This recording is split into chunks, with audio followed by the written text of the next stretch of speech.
What is wrong with you guys? When is this gonna end?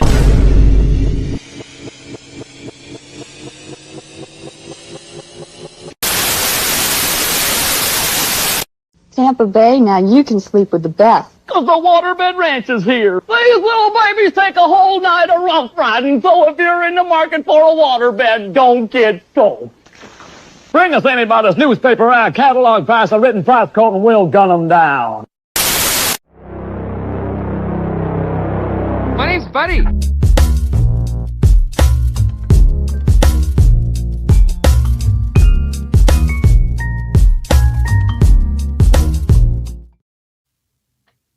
Incredible momentum.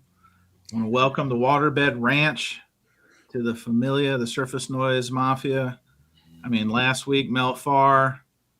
We had KO Pectate for a hot minute. I mean, we just are rolling in the sponsors. It's unbelievable. It's unbelievable what a small little YouTube live stream about records can do. Did anybody get the KO Pectate t-shirts? They told me they sent them, but I don't know if that actually happened because they canceled the check before I could cash it. So I don't know if I'll only get them if they're on UHQR, mastered by Matthew Luthans. Unbelievable. I think that the waterbed's the perfect complement to the fake cocaine. I think those two go together.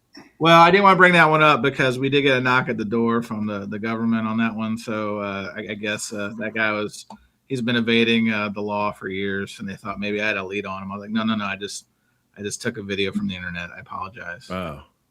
All right. But, all right. Well, let's see. I'll call my guy if you need it. Just let me know. Colombian drift. Yeah. If I need some Colombian drift. Wink, wink. All right. Well, let's see who's joining us. We've got High Rank District Tom. There must not be any hockey. I know we're coming back from the Olympic break, Tom. Was there any Islanders on the Olympic team? I don't know enough about hockey to know. I just know a little bit. Evening, I am one of us. Good to join you or join us. Grasshopper TV from Canada. Hello. Good to see you. Let's see. Who else is in the... Oh, Chris Record Talk. I used an X-Acto knife to scratch RL on a Zeppelin record. Is that a scam? Perhaps, Chris, perhaps. That's hilarious. That's a good one. I'll add that to our. Just start our doing that. That'll like flood the market. Can you imagine? Everything will be there's so many RLs. Yeah, that's. And then you play it. That's actually very clever. So we're gonna blame you when there's an influx of VG plus. Or what's the grading that Bong uses? Mint as fuck RL Zeppelins coming to the market. Alan always is here. Good evening, Alan. We're going to use one of your notes you passed me last week as a conversation starter. So thank you in advance. Richard Taphouse is here. Is Vinyl File a registered trademark? Not yet. Not yet. Oh, it's not. Okay, David knows. Process. It's all right. Kendall is here. My whole life is a scam. The Spin Doctor is Vinyl Mayhem. My whole life is a scam. Don't give up. Don't give up. Whatever you do, You got don't something to give live up. for. Yeah, I mean, Vinyl File. He bought the last two titles. He did a video on it. Check out his channel. He was inspired by, I think, our conversation. In fact, he's the one that told me they'd already shipped. I was out and about bebopping and boobopping, and he said, "Did you get your Vinyl File?" And I said, "I don't know." And I checked, and 11 a.m. on Sunday morning, boom, boom. So Boom. they're doing something right. Maybe we'll talk about that in a little bit. Going out of Murfreesboro, Tennessee. That's what they're doing. Yeah, proximity is thy friend.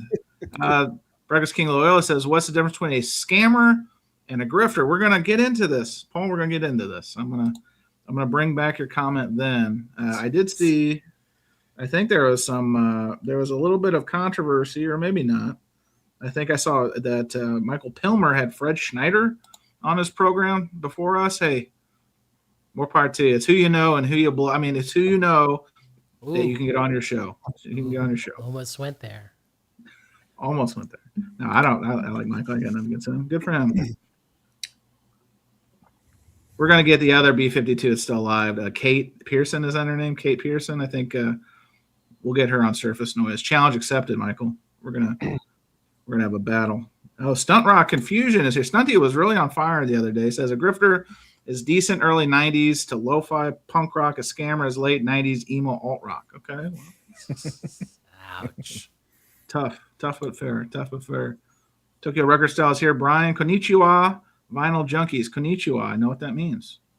Konnichiwa. I have your sticker somewhere, Brian. I wish I had it in the view. I don't. Art, the North Carolina vinyl picker, is here. Good evening, Art. Hello.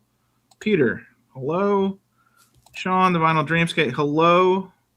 I think he named all of us. That's good. It is a criteria. You can figure out who likes you and who doesn't like you when they shout out everyone but you in one of these messages. I think we're all still in Sean's good graces. So if you know, you know. The best is when they say hello and it's like 5 people and they only name 2. And they're like, oh, okay. Yeah. Okay. I see what you did there, fella. I see what you did. Decoy Cards is here. Good evening. Jason has the most scammer wall of the bunch. Well, give the guy some time. He literally is settling in. I mean, there's only so many Van Halen Hot for Teacher posters he can put around the place. That's right. Herkimer is here. Good evening, Herkimer. Glad to see you're here. Andy G is here. Hang on. Fidelios _frequency is here. What the hell's going on? This guy's a double agent. What is happening? Good evening, Melinda. Good to see you here. David said he was using his influencer powers through his video, and you're going to buy the Dreamboat Annie. Is that what I was picking up? So your wallet should thank David.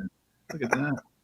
Travis Foley is here. Travis has sold me a Miles Davis 90s jazz record. I'm flirting with jazz again. Help me. Doesn't look like Axel Foley. Dark Dom is here. Dark Dom. Brock Nelson, ex-Islander. Thank you. So Tom, I'm sorry your Islanders can't even keep the Olympians. So I don't even know what to say to you. Oh, here we go. Here comes the hockey. Look out. Horvat on Canada, Palat on Czech. Okay. Now here comes all this hockey talk, and I'm going to mispronounce things. So we better. I'm offsides. You know what that means? I'm offsides on this topic. I'm just going to get off. Evening, Frank. How are you? Paul McClung is here. I'm stalling because we're joined by the ultimate scammer, the ultimate grifter, one, the only bonger. Hey, Jose. Why am I No, it's a topic. I'm warming you up. And he's eating an apple. Look at this guy. Health be thy name. I like it. Apple a day keeps the doctor away, Jose. Did you know that? You can put your weed here. Well, Ryan Adams. There's a Ryan Adams album cover, and I think it's Prisoner, that shows that's the Barnes & Noble exclusive. That's an apple bong. All right. Well, this is Surface Noise. Welcome one, welcome all. Concert Buddy is here again. To your delight or to your fright, we've got another action-packed presentation talking everyone's favorite topic, vinyl record collecting. Let's do some introductions, and then we'll get into some current events, and then we're just going to really throw down the hoedown. First of all, you just heard him, the number 17 ranked influencer in the vinyl community, rising with his Dreamboat Annie shootout. It is David Bianco, Safe and Sound Texas Audio Excursion. Welcome, David. Thanks for having me. Hello, everybody. And then I had to throw him off his game because he was playing in the chat. Arnaldo, Fidelios _frequency, technically should be our lead off because the contract says so, but it does say there is a clause that says if I catch him slipping and tripping, like in the chat, I got to keep him in line. So Arnaldo, welcome. I was just greeting everyone. That's, and some people. Well, I mean, usually we have a whole video package. We haven't even premiered the video package. It's like your walk-up music. It's that Morrissey song you requested, and the lights go in the smoke machine, and we're not there yet. We're working on it. Technical difficulties. Good evening, everyone. And then his tag team partner from the snowy Northeast. You know him as the Groove Seeker, the host of the Warped Report. Another video came out this week. We were giving him trouble for sounding quiet like a mouse, but he's learning. He's learning and burning. He was also doing it at like 4 a.m. So it's the Groove Seeker, known to his friends and family as Seeker. Good evening, Chris. Hello, everybody. And then from parts unknown, places unknown, finally found a home. Was doing a shootout, or you're testing your equipment before the presentation. Jason Rojas, welcome. Thanks for having me back on, Concert Buddy. Let me go show record here before Jose takes over the screen. Unbelievable. Wait, is that I wanna is that it? That was good. Can you do it like harder? Like Higher pitch. I don't mind stealing bread. There we go. That's good. That's good. That's, So if the, you that's could- the best related Chris Cornell project. So for the folks scoring at home that may be doing some laundry, what are you holding up there, Jason? I'm Oh, so holding you- a promo wait. record of Chance, you don't think Temple my of the Dog, representation, 1991. you don't think my representation of the song was enough for blind people to understand it was Eddie Vedder and Chris Cornell? Well, I'm already getting flooded. The home office's light is blowing up. I think there's real concern about what was going on there, but that's not an easy one to find, Jason, or am I wrong? Is that just like everywhere down in Austin, Texas? No, it's not. It's a tough one to find, actually. The same. Yeah. Beetle Kimbo is here. He says that is badass, and he used all caps, so you know he means it. He said badass. In all I like caps. the hype sticker. It's a reminder, just in case you forgot. Just an Wait, unsolicited Rojas that's a later move right here. That's a later pressing then. What did you say? Are you Vinyl Piper? Get out of here. No, he's at another live stream right now. He likes competition, so he's not here right now. All right, and then the one and the only Mr. Apple himself, John Bong, Jose Moreno Ron. How are you? That was good. Do that again. Can you do that again? Yeah, can you just hold it up the whole time during the show? That's like You can put our gorilla. You can put like different filters on the Going to your eye doctor. yeah. This is a Mexican filter. Look at this, Jason. Travis Foley has that Temple of the Dog 12-inch. Look at you. The rest of us got Rojas, not Travis. Wait, is that Blaze Foley? Travis also has a Foley? record store, so he has a competitive advantage. Let's just be honest. Is that Blaze Foley, the singer? It's Blaze Foley's love child. That's right. I didn't want to out Travis. I'm sorry, but yes, it's fine. The duct tape Shane, man. what do you think of this? No, it's garbage. Is that just like an empty glass, like an empty glass of water that? No, it's a yellow filter for a black and white photo. Oh, look at that! Oh, photography. Oh man. Oh, Tokyo Brian's ears just perked up. Photography. What? Photography talk. We're going to do that in the bonus segment. That's the podcast only program. We talk cameras. All right. Oh, Dr. Johnny Fear is here. He says, I only steal bread baked by Taylor Swift. Would that make her a hostess? Oh, do you see what I did there? If you know bread. No, it makes her a ho-ho. Damn. It's not even 5 minutes. People calling Taylor Swift hoes. Well, listen, this is a Not show. just one. This is why we're losing sponsors. I mean, I'm sure Waterbed Ranch is leaving. They're probably canceling. That's a very Texas. That's a very Texas thing to say, David. You're a double hoe. Oh shit. Cheap and dirty, huh?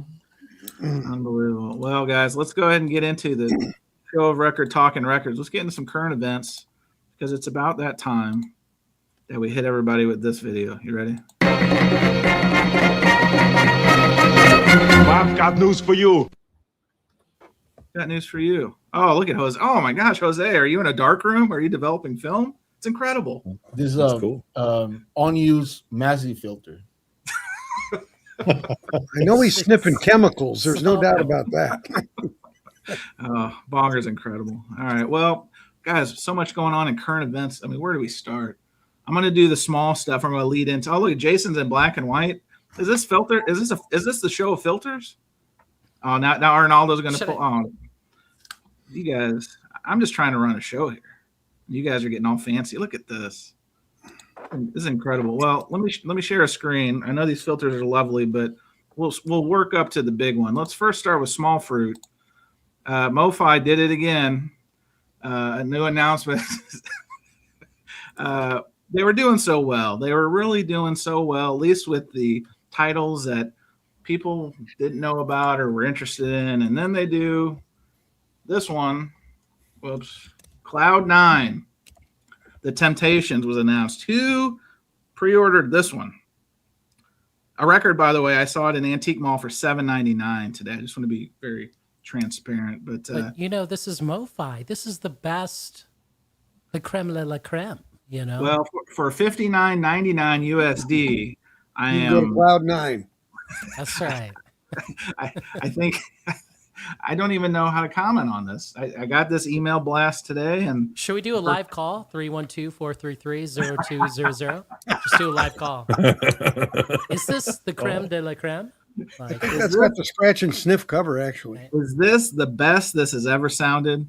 correct. Caller, Yeah. tell me. Can tell you me the imagine? comment. They're going to be like, of course, Concert Buddy. Would I lie to you? Would I lie to you, Concert Buddy? Because I'm part of the vinyl community and you can trust me. You know? I'm a vinyl expert. Just ask me. Well, MoFi, I don't know what to say. I saw that today and thought, you know what? In case there is one person out of the multitudes, the thousands that watch this program over a course of time, maybe it is. Maybe it's on their radar. It's not on mine. But speaking of reissues that apparently didn't know that we needed, let's go to number 2 here. The ERC is back. ERC. Soul Train. Recording company. If you'd like to pay almost $500 USD, actually it's $465 USD for a John Coltrane Soul Train reissue in true mono, not just plain mono, not just vanilla mono. It's true mono. Wow. So the original one is it not real mono? It's like new Coke. It's like Coke Classic. You got Mono Classic, Mono Plus. I mean, for a record that's been reissued, I think twice in the last 5 years, maybe. I don't know. Is that all? That's nothing. I ordered my copy. Oh, Groove And Seeker. I got my mono cartridge as well for when it arrives. I'm just kidding. I didn't order this. I was just talking to I was just talking to the Rev about this a little while ago, and it's not sold out. This is like I don't think I've ever seen a title besides Europe 72 go longer than 24 hours on their site. Well, you know what? They do look beautiful, but the pricing is so fucking dumb. You know.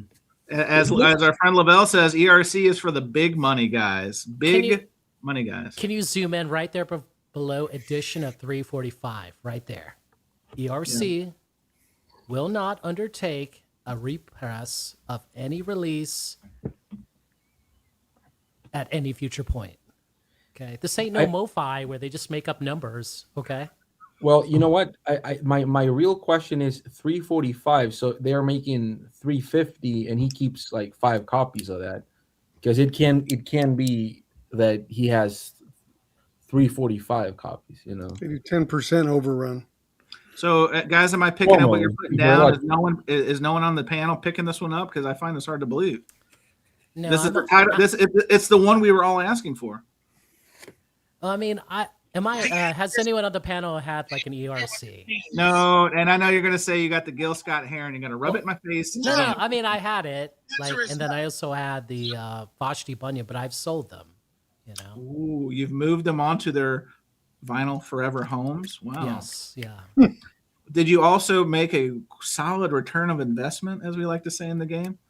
That is true. I cannot tell a lie, Charlie Brown. Yeah, I mean that's a good. I mean, again, I don't think they look nice. I haven't had one. I mean, if they were like 150, I would probably at least would have gotten the Vashti Bunyan one. That's a good question.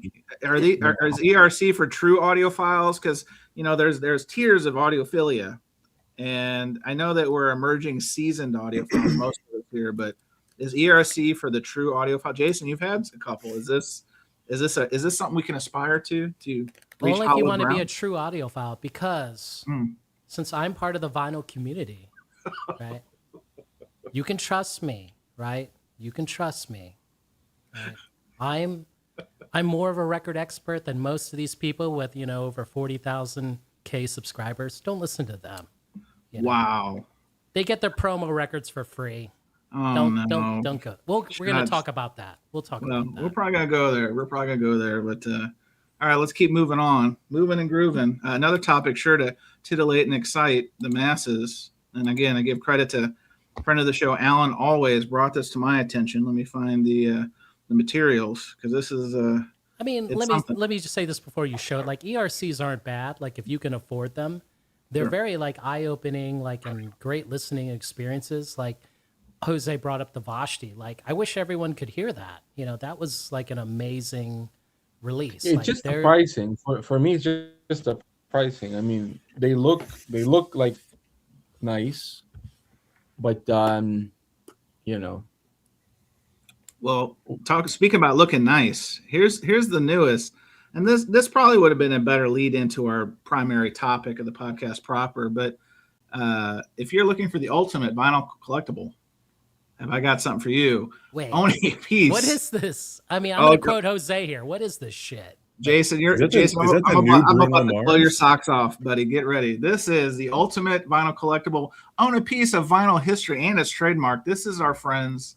The Distributor Alliance is now getting into the slabbing game. No. And guess what? You can get a record slab straight from them. Are you ready for this? Who has got, and I think we can talk about this. All these are priced at $600 on the website. It's a little strange, but you can get the brand new Bruno Mars album. It hadn't even come out yet for low $600. Let's just look at this. Wait. Is that David Bowie's limited to 6 copies? Well, they're only let's work backwards. As Bruno Mars hadn't even come out yet, they're limited to $100 at $600 a clip. Let's do the math. Do we have anybody with a calculator? Yeah, the David Crosby, Bing Crosby, David Bowie picture disc vinyl, limited to what? I'm not saying that there is a bubble, but there are some leading indicators. That's all I'm saying. I mean, listen, I thought it was a tell when Steve Aoki started a slabbing business and then was selling his own slab product on Discogs himself or his assistant, I guess. We don't know. Look it up on Discogs yourself. But now we have literally a distributor doing their own grading, I'm assuming, doing their own slabbing, I'm assuming. Here, Arnaldo, remember when we went behind the old CBGBs? We wouldn't have known that we could have got a slabbed reissue, a Rhino reissue, direct from Alliance for $600. So hold up here. This is the crazy thing. They were holding on to 100 sealed records, and then they had like a brainstorming session. You know, like they were watching Steve Aoki videos or something, or the they didn't have 100, and they were just like, man. We can make so much money if we slab it. Like, what the fuck is going on? You're a genius. You're CEO, a genius. Look at that. Where is for $600, limited to 2. But guys, that's what's weird. All these are $600. Like, where did they come up with this? Arnaldo. Oh yes, Arnaldo. Arnaldo's reminding me. This is shame. Hashtag we have a drop for that. Is Decoy in the chat? This is the manufacturing collectability concept here. Well, this is bad. Guys, we're getting 2 with 1 stone here. We've got that MoFi Parliament Mothership Connection. What? Don't straight up. Here it is. Get funked up with Mothership Connection. Well, why limited to 2 of the entire batch? That's a steal because that's the one that costs the most. But does it cost $600? No, but it's right out. You know, it's $60 right there. So it's only a 10-time multiplier. Exactly. Whereas the other ones, that even the other ones could be just. Wait, is that a Blue Note Classic? Hold on. Yeah. So this is Tony Williams, dude. Come on. But listen, as our resident. Chris, as our resident Tone Poet Society member, was this not offered to you? They only have 2 of them. It's limited to 2.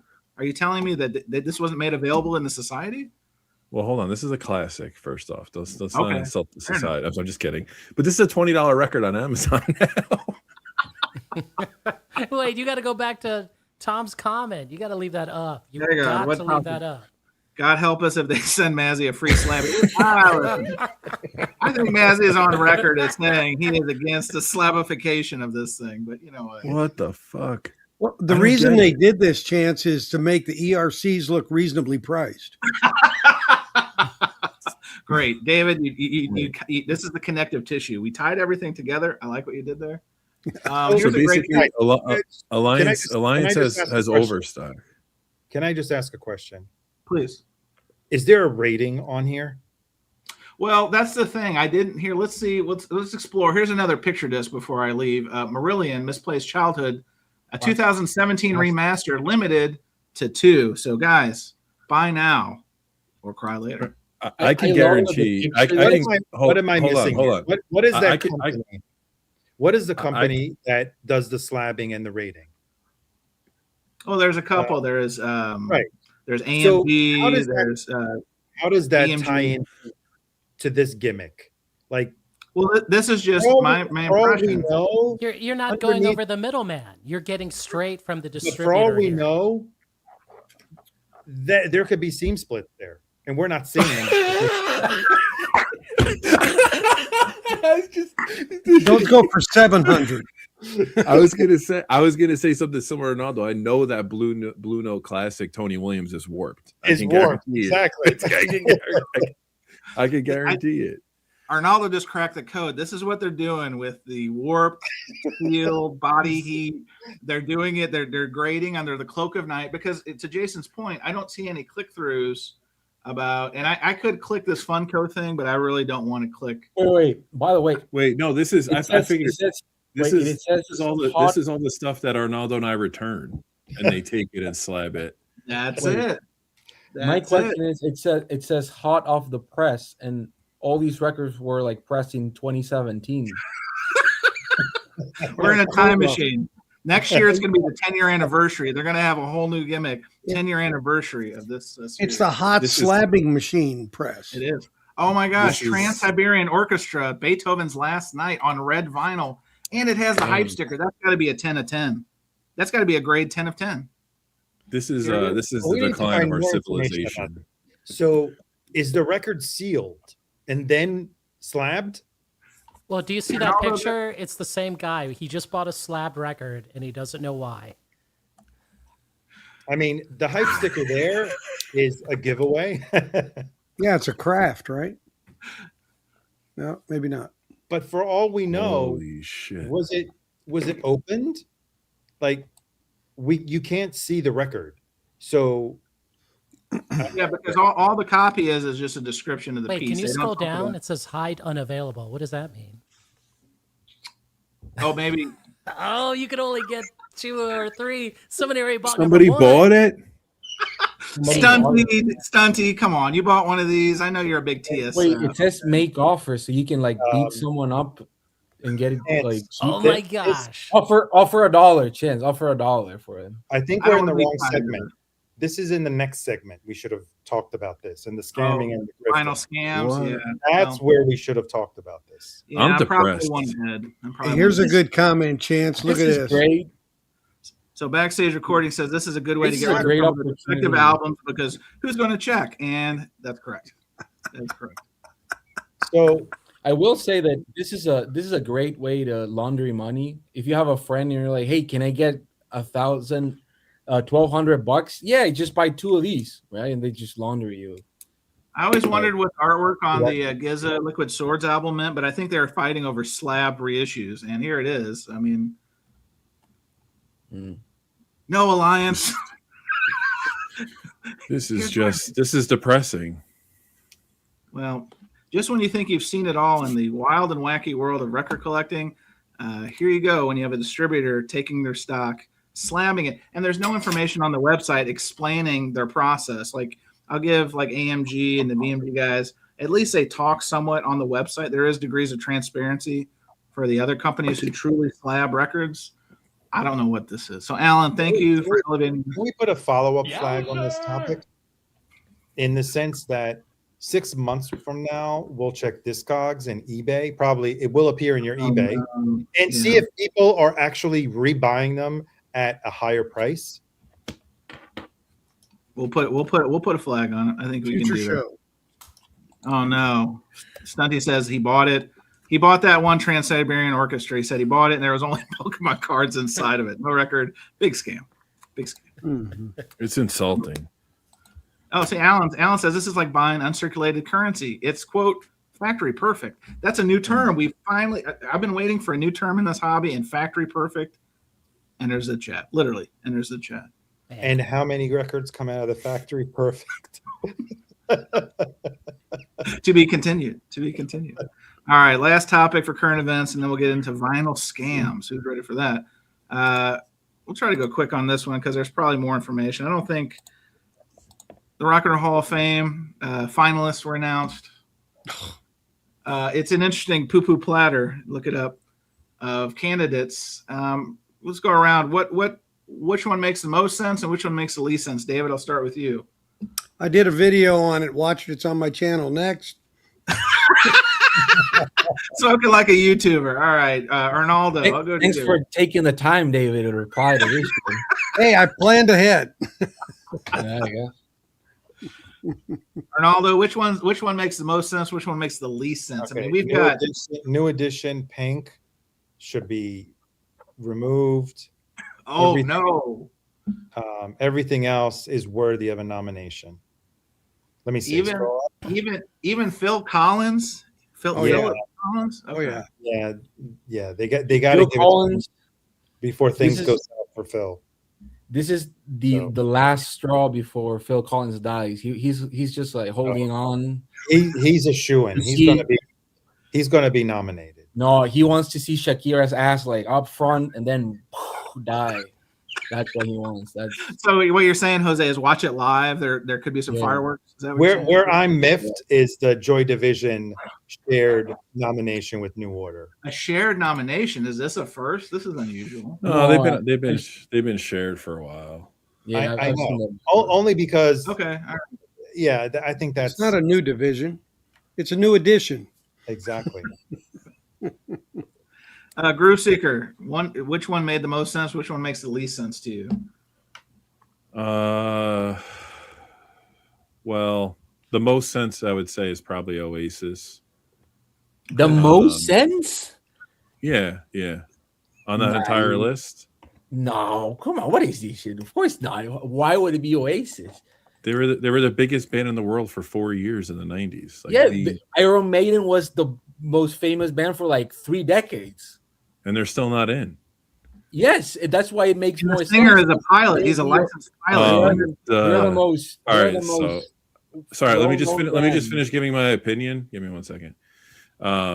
What makes the least sense to me is Joy Division and New Order is on this list, and they're not in. That's what makes the least sense to me. They should have been in years ago. But taking the question seriously, like Pink, I don't know. I mean, this doesn't even look like her. This photo is questionable. Okay, it does look like her. Never mind. Oh, look at this. I don't have any problem with anybody else on the list. I don't think Buckley's going to get in because he had 1 record. I think new additions like the Kings of New Jack, like I can see that being nominated. But the Kings of New Jack. I think Jimmy Jam and Teddy Riley would disagree with that. I don't know. Yeah, but they're like more producers. Yeah, they're producers. They may be in as producers already. Yeah. I don't know if Teddy Riley's in. Jimmy might be.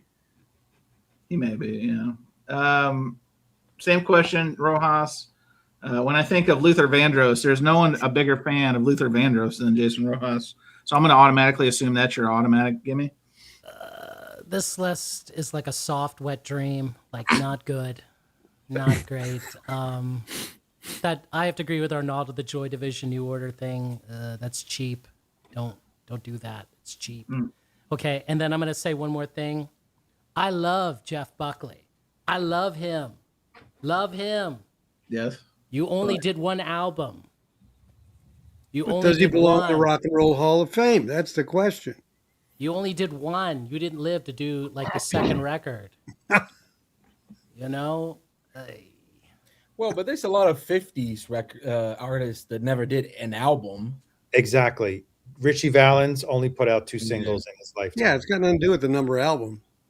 Got to do with the impact. We got Elliot Cruz is hot to trot. He says Tommy James still isn't in it, so it's all bullshit. 2 words, bullshit. I agree with you, this is Elliot. For Elliot. Once they have Uncle Dave Macon in the Rock Hall, then I'll approve all this. Okay, I will approve all these people. Sure.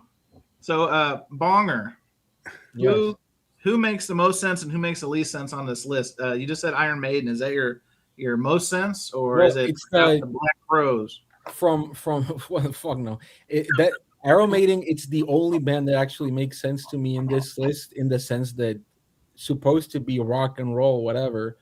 Iron Maiden, it's the only band from like the Black Sabbath type bands that of popularity that's not there. And everybody every year has been like questioning why are they not there yet, all the album covers are iconic. You don't have to like their music, but it's like the if you name metal bands, it's always going to be on your in everyone's number one or number two popular bands. So it doesn't have to. I don't have to like it. It just doesn't make any sense that they're not there. And as much as I love Wu-Tang Clan, like just get another fucking museum for this shit. What? Fuck Mariah Carey and all these shit. That, like, why are they there? Like I get it, Chance. You know how much a gig by Shakira might cost? Can you imagine if they just get a free Shakira concert out of just having her there? What if they do a wax figurine? My God. Why don't you think Mariah Carey? That much wax. Hold on. Why don't you think Mariah Carey or Wu-Tang belong in there? Because it's the Rock and Roll Hall of Fame. What is this shit? There's a blues. Already not followed that rule for many years already. I know, but it still doesn't make any sense. If it's the Rock and Roll Hall of Fame, then Stevie Wonder doesn't belong in there. It's like if the Baseball Hall of Fame were like, hey, you know what? Shaquille O'Neal was kind of a nice guy, right? You know what? I'm gonna counter Jose here. I hope Lauryn Hill gets on there so she won't show up. Okay. You think she would be late to the Rock and Roll Hall of Fame? That would be a rock and roll move if she. Right. By the way, Lauryn Hill's going to get in. She just did the Grammys. I think she's headlining Newport. Like this is the ass kissing roadmap until but it's not that I dislike all the other artists. It's just it doesn't make any sense. I think it makes way more sense for Joy Division to be there than New Order. And it definitely makes more sense than I don't know Lauryn Hill. It just doesn't make any sense. It just if it's supposed to be again rename the thing or make another. This is always my argument. There's a Hall of Fame and a Hall of Very Good. Same thing in sports. Like not everybody needs to be a Hall of Famer. It's just that's a good point. But name. If there was a Rock and Roll Hall of Fame, it would cover 4 years in American music history. No, that's not true. That is 100% true. No. Yes, it would. No, because you could be like variants of whatever, right? But again, there's a blues Hall of Fame. There's a folk Hall of Fame. It's in St. Louis. Country Hall of Fame. Yeah, so just use those for that. R&B Hall of Fame. Rock and roll, guys. Rock and roll is the most undefinable term in music history. But it's rock and roll is a culture, not a genre. Like you guys understand that, right? Wait, put that up. You got to leave that up. Don't hide that. Look at this. Listen, I can only give Stunty so much air. I feel like I'm being insulted and applauded at the same time. He says, this is the worst SNL skit I've ever seen. No one believes that any of you actually care about this, except for Chris, the lost soul. That's what are you talking about? Stunty, I hope Phil Collins gets in to this, and they jam out on Susu Studio, they extend it, and who's here? Who's got the good guitar solos? I hope like Noel Gallagher, he's solos. Yeah, Wu-Tang. Yeah, Wu-Tang ain't nothing to fuck with. I mean, come on. What are we doing? Can you imagine if they brought that the $1 million record and just the one that Martin Shekel or whatever his name was bought and he had the gold chain for it. Yeah. I wonder if Alliance would slab that for him. Do you think that would be a slab record? Probably. That shit is probably put up Chasing Records comment. Oh, Chase says Didn't Dolly Parton get inducted last year? Yeah, fuck that shit as well. It doesn't She make didn't any want to sense. be. It's a country. Yes, that's it's a correct. David, country- she was didn't want nominated, to be. but she saw through the error of those ways and said that she would not participate, even though she made that rock star. There's a country music hall of fame and museum that is in Absolutely. Nashville, Tennessee. Just why do you have to have her in Cleveland, Ohio? Who the fuck listens to that in Cleveland, Ohio? Jose, it's like the Grammys and the Oscars. The Rock and Roll Hall of Fame is a marketing tool. They do a show about it. It's on TV. Who cares about the R&B or the Blues Hall of Fame and the Country Hall of Fame? They don't make a big production about it. No, I know, but look, in the Grammys, it took me. This is the most visible tool to market and gain audience and to make money. I was just gonna say, gonna make them dollar That's all bills. it's about. The Grammys, Arnaldo. it's all, Is there- it's is all there- Yeah, about- but the big difference, Arnaldo, is the Grammys segments things properly. This isn't segmented properly. What do you Right. mean segments No, this I'm properly? The comparing whole it- I'm comparing whole idea it. One was- second. I'm comparing Holy it to shit. I'm comparing it to the authenticity of the award in itself. So getting a Grammy doesn't mean shit. Your music could suck. You could be the worst album released that year. Same thing applies here. Rock and Roll Hall of Fame. Just because you're in the Rock and Roll Hall of Fame, Lauryn Hill, doesn't mean you're a fantastic rock and roll musician. Okay? So that's how I was comparing it. It's only a marketing tool. It's only to be advertised and utilized as a show event. That's all it's for.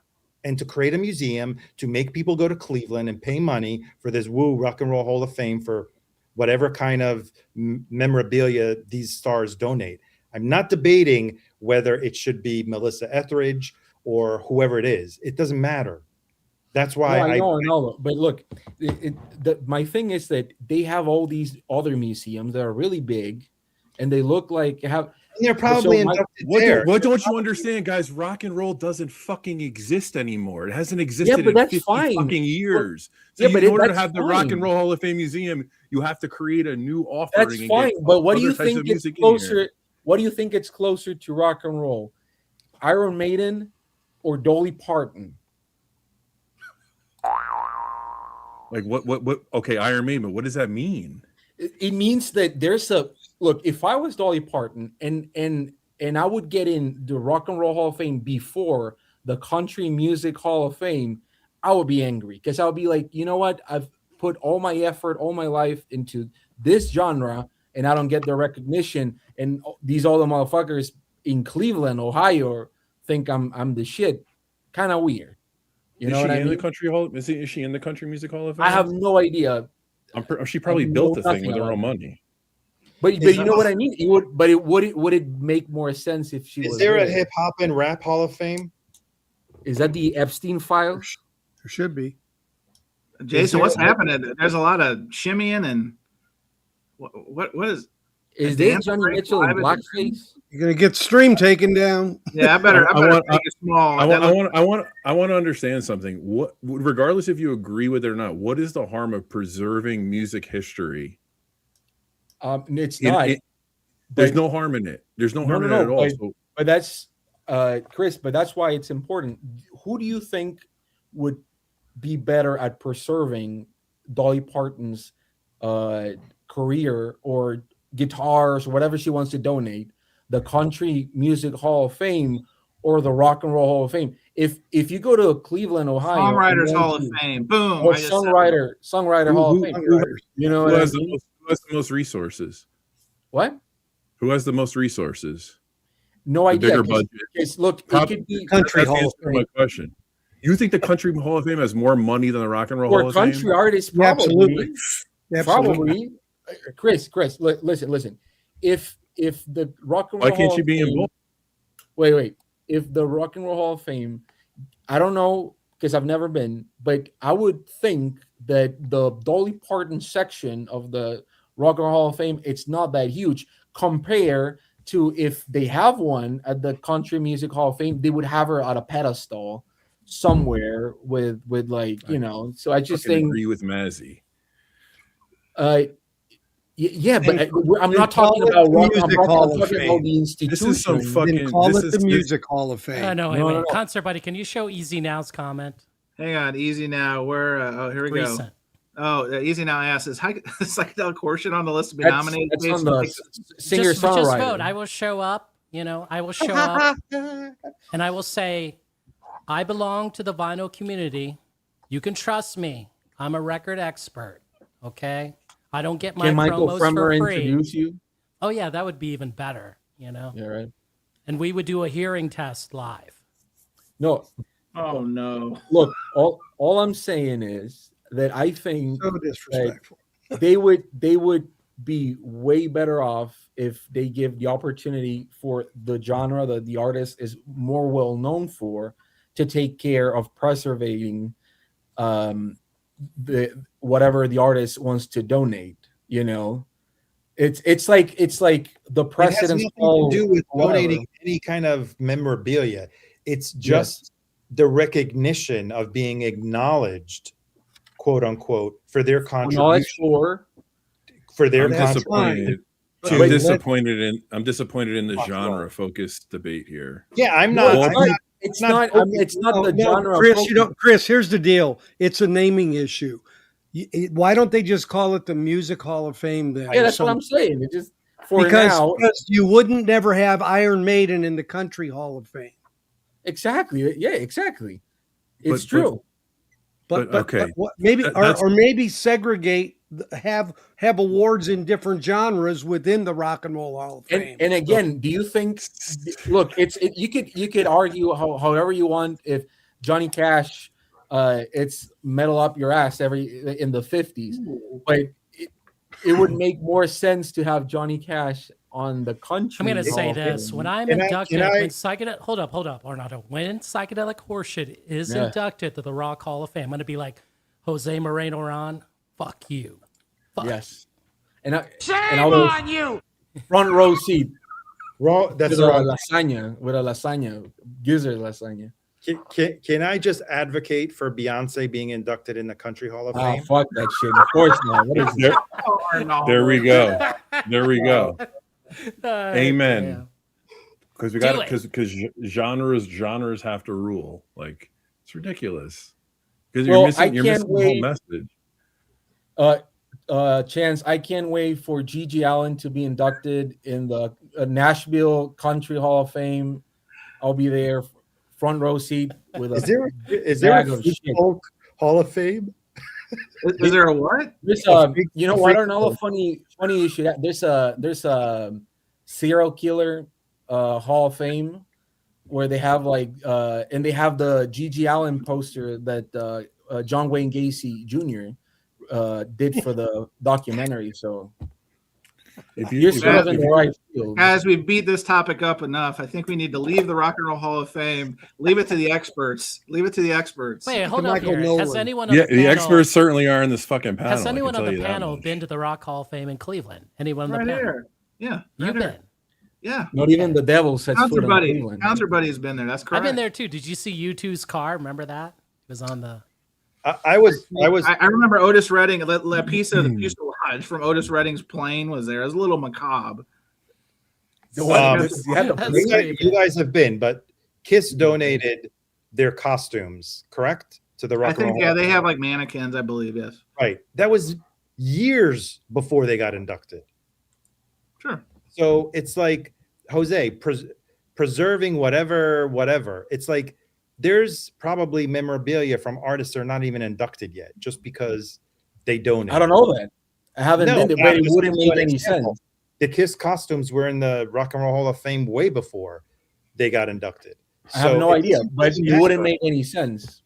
That would be like none of this makes sense. It's a marketing tool. But you know, it's very well documented how much people hate the fact that some artists are not there. You know, it's like Motorhead. I think Motorhead's not there. It doesn't make any sense. So I think that the family would let me ask you a question. So why do you think they induct artists that are just popular but don't belong to the true rock and roll genre? I have no idea. That's the reason is because they're more sellable. The event is more sellable. Are you going to tune in to watch a TV show, to buy merchandise for an artist that you know? I said that. Well, we're all saying that. Is it Jose that doesn't want to buy free? Is it pay per view? I don't know. Oh. All right, boys. Listen, I'm gonna put a plug in this one because I know people are hot to trot. I know everyone's got those tickets bought for the induction ceremony to eventually show on HBO Max, Cinemax, Showtime, YouTube. But let's talk about something. Probably Arnaldo made a good point. We should probably move the segments over. I knew that one would be very hot and heavy. So as the producer of that program, I had to give it the most. You know, when I get inducted, I'm going to donate this record. Okay, that's actually already there. It's already there. Artist, you wouldn't have any artist.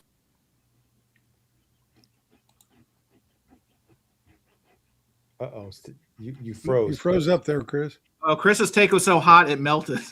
It melted you got cut off, Chris. Can you please repeat? Chris, go ahead and follow your on your free throw.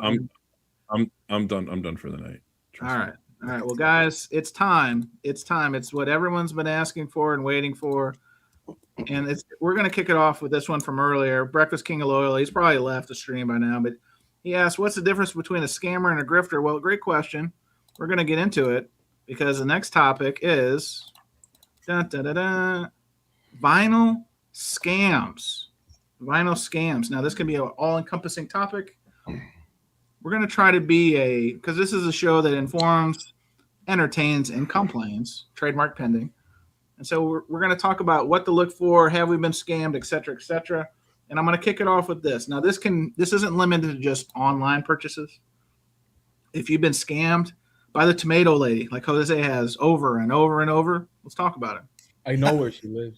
If you've been to Rough Trade and they gave you a line of caca like they did Arnaldo that time I was with him, let's talk about it. But I'm gonna kick it off like this, and we'll go to David on the first one here. I always see these Discogs sellers. I'll just do low hanging fruit. Whenever they have the weird prices, like if it's a rare record for $17.87, it's a strange price. I think it's a scam, and I don't click through. Am I wrong, or is that a good deal? It seems strange to me. Jose, is that strange to you? It depends, I guess. I mean, I've bought some legitimate records that because they haven't sold for a while, you see sellers like $10 less every. But wouldn't you think they would just take $10 off the price? Let's call it $19.99. It goes to $9.99, but it's $13.22, and the seller is from Lithuania. I'll give you. Well, yeah, that's the flag. That's another one. Lithuania, it's the limit. Not the odd. There's no records in Lithuania, Jose. Sorry, no. Arnaldo, please. Because you know what happens, and I've done it too when I've sold on Discogs. In order for your release to be the top one and the cheapest one, sometimes I knock off. If the closest seller has it for $19.99, I'll make it $19.95, $19.94. That I can't. But what I will point out are records that appear in my want list email, right? 60% off what it should be going for, and then in the email it also tells you the seller and the rating. And as soon as I see 0, 1 feedback, scam, I don't even bother clicking through. The exchange rate. Henry is right. The exchange rate. So that's true. So I like you guys shooting holes in my theory. I appreciate it. It does make sense. But yes, the foreign country was the other one I was going to go with before I move it around, because while I'm sure there's avid record collectors in Lithuania and Laos, in China, I'm probably not going to purchase records from them. Not because I don't love those countries, because I love them more than anybody. But I just have a weird feeling that they've found Discogs, and most times than not, they have 0 transactions. That's the other one. When they have 0 history, it's a little sus. So, David, I'm going to go to you on this one. Kick it off. What is evidence of a vinyl scam that you've seen or would share with the masses here? On Discogs, it's when I look at what they have, and everything's like near mint or near mint minus. Good call. And then on eBay, it's when they don't put grading up because it really isn't structured that way. And they say things like, this record is in great shape. And I ask them, so it's round? So anyway, that's no. So How long have you been on that one? That's a clever joke. As an engineer, David, thank you. Yeah. Well, Patrick always says this record is beautiful. It's beautiful. Is that vinyl scam or vinyl grifter? I'm not sure. What category does Patrick fall under? I'm kidding, maybe. Groove Seeker. What is it? What is evidence of a vinyl scam to you that you've experienced or you've seen or you stay away from? Well, knock on wood, I've never been scammed, but just the low feedback pop up out of nowhere with like 3 of the rarest records known to mankind. It's just a red flag. Hang on, when what they have for sale is the Butcher, the Zeppelin RL, and it's all the holiest of holies. You're saying that's kind of sus?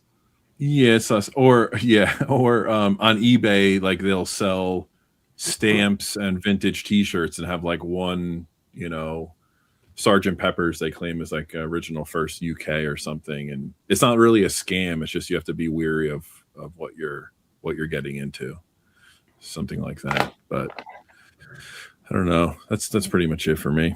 All right, Rojas. I know you kept your powder dry on this topic. Let it rain. Let it rain. Show Tom's comment. Show Tom's comment, please. All right, I'm being asked to show Tom's comment. I got to find Tom's comment. Let's see here. Boy, I wish I had a search feature. All right, so Tom, friend of the show, High Rent District, says, signs of a grift. Person pimping product they received from a manufacturer for free and not marking their YouTube videos paid promotion. Now, this is a controversial one, but Jason. Okay, so I just got this recently. It's the latest UHQR. Michael Fremer, I Can Take a Joke in stereo, Eddie, in stereo, okay? Mastered by Matthew Luthans, okay? Now, it's beautiful, it's gorgeous, it's killer on double 45, killer. Like you've never heard a audiophile joke like just hit you hard on this UHQR. You'll never. Is it the definitive version? Oh yes, the definitive has to be. Is it the last copy you need? Is it the last copy? Yeah. Hold up, Arnaldo. Since in the vinyl community, okay. I'm a self-proclaimed expert. Do you hear me hitting my chest? Like, do you hear that? You can trust me, okay? You can trust me that this what the fuck is Jason talking this about? is the definitive one, okay? Just trust me, okay? Do you feel it? Hang on, that doesn't look like it is authentic. We need to send that into Alliance to get graded, Jason. No, we're going to slab this. Don't you worry. 10 out of 10. Eddie wants to know, though, is that record speed corrected, Jason? How dare you? How dare you ask that question? Insulting. Insulting. Because when you play it, you can hear like the devil talking. So for Alan, yeah, definitely from the original analog tape, definitely. Oh, that's never been a question. That was the only recording of that masterpiece. So I mean, it's only fair that it would be on tape. I mean, again, I'm a trusted member of the vinyl community, Arnaldo. Oh, all right, Jose. Look at Arnaldo's face. He's just like, I believe him. You have to believe me. I said it. It's true. It can either be one of two things, true or false. I would never lie because every record I buy is VG+++. Yeah, David, do you have contraband? I think I just... That's right. So if you buy a record from me that's VG+++, I'm going to throw in free records for you. Free records, So let me get that Obi-Wan Kenobi, right? Just that, Don't worry, there's no droids here. Jason, would you endorse a T-shirt that says, quote, "You can trust me. I'm a self-proclaimed vinyl expert"? Correct, I would, Correct, I would. Damn, Mazzy's got another shirt to put out. That's right. No, Every record is VG++. You can trust me. Okay? The sweatshops are running empty now. Those tariffs, the tariffs have shot down the merch business. I will say. I was exploring it. I was exploring to get some more of these oven mitts made, but then I saw that the tariff was 742%, and it didn't make sense. It don't make dollars if it don't make sense. Think about that. Can I tell you my story? Yeah, Arnaldo, rip it up. Go for it.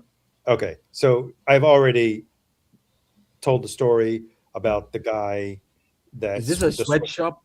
The switcheroo one. Okay, that would be, I guess, I don't want to say it was a scammer, maybe a grifter, but there was one, and this happened to me twice. A seller reached out, a buyer reached out to me with a very interesting proposal, was interested in buying a record, and said, I'm shopping for someone else, basically. They were kind of like almost a PR firm or something like that, or an investment firm. And I think it was an investment firm. And we just want to send gifts to clients.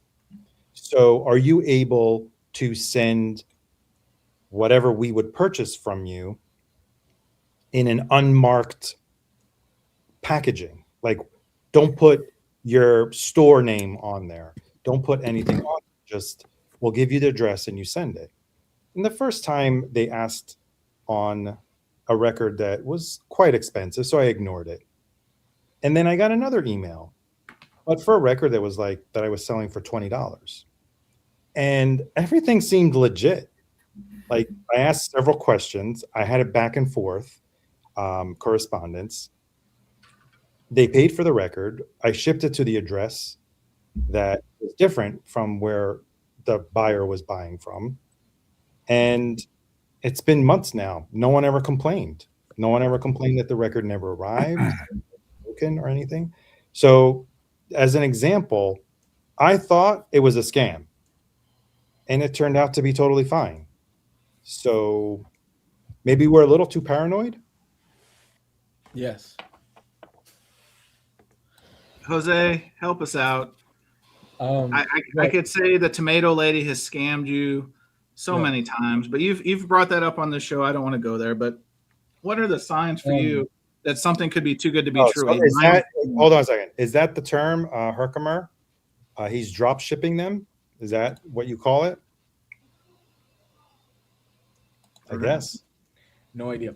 Well, I guess just not to say the same thing as everyone else. What people here tend to do when you're gonna get scammed with like what happened with the tomato lady and shit like that is they sent you screenshots of completed purchases, just people saying thank you, that was awesome, or like I'm listening to the record right now, whoa, right? So that happens to me. So when somebody's like pushing like, oh look, I'm legit, they're probably not, So I would say that's my telltale here. Friend of the show, Jay says USPS is excellent at drop shipping my records. Dropping my ship records is more appropriate. I mean, they're good. They're good at giving you the seam splits you thought you didn't want. When the extras don't cost extra. By the way, fuck Rhino, because I haven't gotten my record. That you still don't have their Stooges? No, I haven't.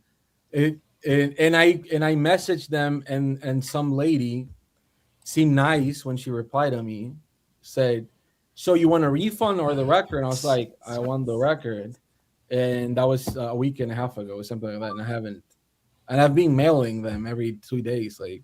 Hello. Jose, I'm a little disappointed. I thought you would have mentioned the grading is a scam, because I know you introduced mint as fuck into the grading lexicon a few weeks ago, and it set the hobby ablaze. But we've talked about it before. If like Chris said, if you look at somebody's for sale items, eBay, Discogs, wherever, and everything is mint plus or minty fresh or I said that, yeah. I mean, it's a little right. I don't know, but I think well, mine was specifically for people buying on Craigslist or whatever, Facebook Marketplace, your favorite, yes. Yeah, because sometimes I've had bad luck on like one every 10, or maybe more, one every 20 sales that I've done. The other day, I got a record that the guy, he definitely thought he was scamming me because I traded like 5 records for 1 7-inch, and the guy was just he really thought he was like, screwing me. But I really wanted that 7-inch, and all those records that I was trading him were some on my label and some records that I got for basically nothing. So I basically got it for free. Joke's on you, buddy. Joke's on you. Where the hell is Rhino? No, I just get like I don't know if anyone here is written an email, and it just says like we've taken notice or something like that. I have an order from them. I mean, the customer service is well known as being, I believe Jose would call it hot dog shit. Like a week. It's like a week, and whatever, man. And I can't cancel through my bank because I paid the 2 records, right? So, we call that vinyl bullshit, is what we call that. Well, hopefully this segment was informative of what to look for. I think common sense wins out. I believe the expression "when in doubt, don't do it," because your gut is telling you. And as somebody who's been scammed a few times in life and a couple times in this hobby, I'll be honest, you have to learn the hard way sometimes. But if it looks too good to be true, it probably is. Unless you're Arnaldo and you're going into Academy and they have fill in the blank 90s record for well below market price, then and only then is it not a vinyl scam. Anyway, well, we're going to wrap this one up. We'll go into bonus tracks coming up next. I wanted to thank the Deus of Surface Noise. Once again, the Power Hour is concluding. I want to thank my guest, Jose Moreno-Ron. Jose, thanks for joining. Thanks for having me.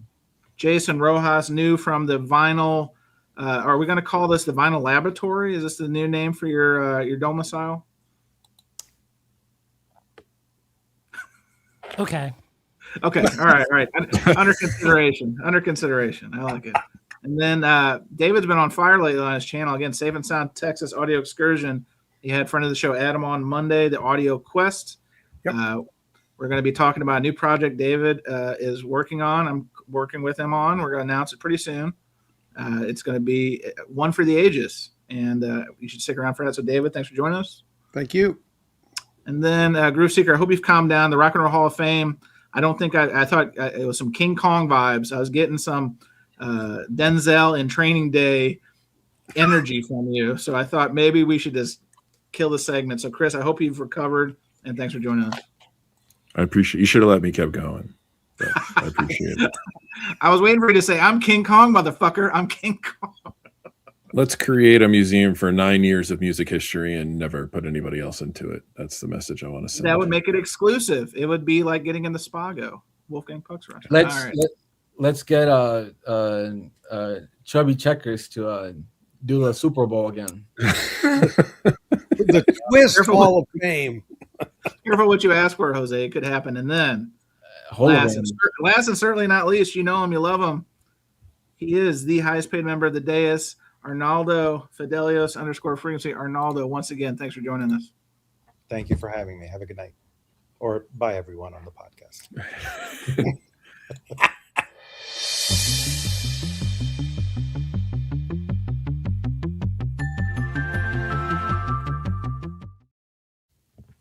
We were cooking with molten lava in that last segment, guys. I didn't know the rock and roll. I mean, I blamed Shakira, Sade. It was wild. That was a wild segment, guys. But I like Miles Davis, Prince, Talking Heads, Nirvana. None of them rock and roll. Rock, pop, not rock and roll. But that's okay. We'll let those guys in. No problem. Again, Gigi Allen, Country Music Hall of Fame. How are Oasis nominated? Jose, I'll buy you the best tomahawk steak in Texas. And the Smiths are still not in the Rock and Roll Hall of Fame. Maybe when we're both maybe not both, but when you're 80 and I'm like, hey, Chance, Gigi Allen just made it, and Maybe. Hey, Chance, we got to tell Adam that rock and roll doesn't exist anymore for the freight. Adam, What are you this talking nice- about, Chris? This What are record you talking made, Adam, just give up. Just give up. David, rock and roll David, is dead. name Travis, me the last. Name me the last rock and roll band to come out. Rock and roll. Name one. The freight. I just did. It's not rock. That's not rock and roll. What the hell is it? Amel and the Sniffers. What the hell is it, Chris? It's just rock music. Hey, There's a Emil, big that's difference. Yeah. Is he making 3.5? So you've got an even more constrained definition than anybody. Actually, my definition is more wide. I'm willing to accept rock and roll being a encompassing cultural thing, right? You're not. You're saying, well, this person shouldn't be in this. This should be segregated. Like that's the antithesis of rock and roll. No, but there's nothing wrong with calling a country artist country. You know. Exactly. There's nothing wrong with that. That doesn't mean they can't be rock and roll. That doesn't mean they can't be rock and roll. No, but what I think is that if the Country Hall of Fame segment that won't die. But I think it's true. If the Country Hall of Fame goes to a country artist, I think it would mean more to them than if the Rock and Roll Hall of Fame. It's like getting an Oscar for lifetime Oscar. It's just a slap in the fucking face. It's like you didn't want anything, but you're probably gonna die in 5 years. So here's an award. You know, that's what I think. It's just I think it's silly that a lot of artists that should already be there are not, and they're already giving out awards for Shakira. No, I've known Shakira all my life. I would never in my life have dreamed of her being on the Rock and Roll Hall of Fame. It just doesn't make any sense. If you want to include someone from Latin America, there's a lot of metal bands, a lot of rock bands, a lot of that no one knows. That you don't know it. That you don't know it, but don't know. That's my whole point. But Soda Stereo should be in the Rock and Roll Hall of Fame. Yeah, they have a Circus Soleil. But who the hell is going to watch a Rock and Roll Hall of Fame show and say, "Oh, Soda Stereo, yeah, I remember them. They're cool." Well, a lot of people. No. Well, guys, can we move on? No. Everyone has nothing to would do. be It has nothing to do with merit because, like Chris said, there's so many artists that should be in already and that are being. Yes or no, but did you hear? It doesn't matter what genre. It doesn't matter. You heard my point. They're already naming someone from Latin America. They're naming Shakira. So, if why her and not Jose Feliciano? I don't know, who the fuck knows, right? Sergio Mendes in there. I'm checking. How is it so difficult for you to understand how American capitalism works? Because I don't live there. How difficult is it that this is a manufactured award that glorifies nothing but show business? That's all it glorifies. It's show business. I know. It has nothing to do with the merit of any artist and how they impacted society, culture, and everything else. Guys, hang on. The Rev is here. The Rev is here. Difficult for you to understand that. You're getting so uptight about something that is so simple to explain. Well, I'll tell you about it. The Hall of Fame of America. That should say it all. Well, I don't know if it's the there's no whole reason to be uptight about one artist not belonging to the genre strictly, or another artist being passed over for someone else who's not rock and roll, or who is rock and roll is not in. Has nothing to do with that. Get over it. That's not what this is about. No, I know. I can bitch all I want because but you're still getting uptight. Well, why Shakira? No, why I'm not getting uptight because Shakira makes audience. No one cares I about. Don't know if she does over there in the U.S. I have no idea. She does. She's huge. Great for her, but all I'm saying is that didn't Shakira perform at the Super Bowl? No, I didn't. I've never. Yes, she did. So how bigger than that do you want the artist to be? Yes, but you're centering everything based on the U.S. Again, my perspective. Well, where is the Rock and Roll Hall of Fame? Can you let me talk? I didn't know rock and roll was a Caribbean music or a fucking European music. Arnaldo, my point is that for us here in Latin America, when we see someone get celebrated in England, in Australia, Canada, US, from Latin America, we're always baffled by the choice, even if it's about popularity. Because that's all it's about. But not always, in the sense that they sometimes very randomly pick someone that it just doesn't make any sense to us. I don't know if it doesn't make sense to you, but to me, all of that exactly. That's what I'm saying. You see how it doesn't make any sense to me, but it does to you. So it has to do with perspective. I'm trying to explain it to you. No, I fully understand. I'm still bitching about it. In the sense, all right, let's but that's like we're gonna go like Chuck Woolery in 2 and 2. We'll move off. Also, America's a fucking continent, so All right, so here's one. Let's keep on the good vibes. Friend of the show, Nigel. I think some of you know him. He comments on like every show we do. He's one of our biggest supporters. So Nige to the friends. He mentioned this one. I thought it's actually a good one to talk about. Are you part of the problem? Are you part of the cure?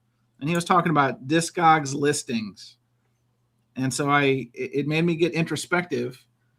It would seem that, admittedly, I've only contributed two pieces to the Discogs hierarchy, 2 records that I had that weren't cataloged. Have you guys participated in the information share, meaning you corrected some information on Discogs somehow, you created a listing? Seeker, Groove Seeker, I'm going to start with you because you're a Tone Bro at Society member. Have you ever contributed? Are you part of the problem or part of the cure when it comes to Discogs information? I think I'm part of the cure by not contributing because that shit is intimidating. And if you look at some of the comments of the elitist people in our chat, imagine if I put the wrong matrix number on a release. I mean, the hell that would break loose. I mean, there's no way. It's too intimidating for me. I would love to contribute, and there's times where I found a record that's not exactly the version I have, but it just gets too much for me. I mean, I'll just wait. I'll wait it out. You'll wait it out, even if it means that. Here's an example. You're cataloging record X. Okay. And the exact matrix does not exist. Are you helping by adding a new entry or adding or asking for an edit of an existing, or are you just using an existing entry and just making a note saying matrix variation, blah, blah, blah? Okay, so maybe I'm misunderstanding the question. I'm not providing feedback. I will log that record with a note to myself like, this probably isn't right. You need to recheck it. You get what I'm saying? So I don't feel confident enough to contribute to Discogs that I'm doing the right thing. So I'd rather not compound the problem. Okay, fair enough. Yeah, fair enough. What say you, Arnaldo? Are you part of the Discogs problem or cure when it comes to accuracy of information? Part of the cure.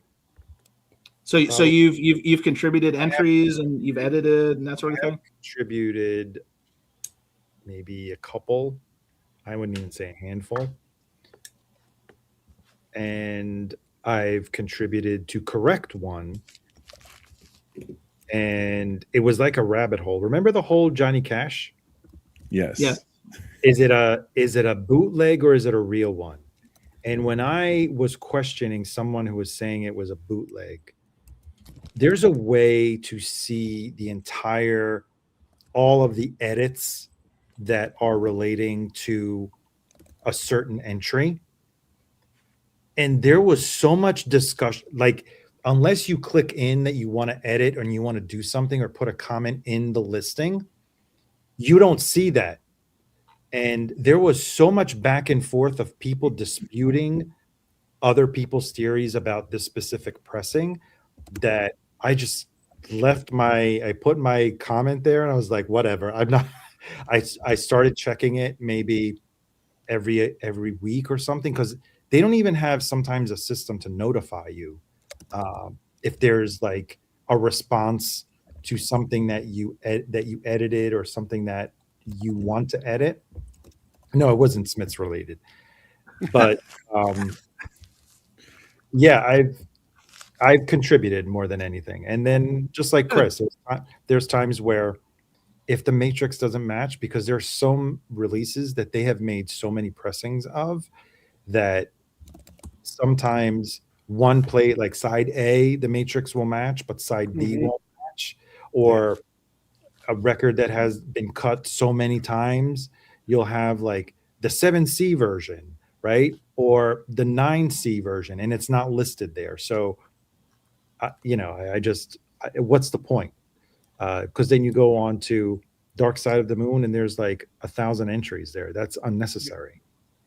Yeah. I'm with you. Bianco, what about you? I'm holding out hope. I'm like on that song on the Footloose soundtrack. I need a hero, Bonnie Tyler. I'm holding out for a hero in the middle of the night. Are you a part of the problem or part of the cure when it comes to Discogs information?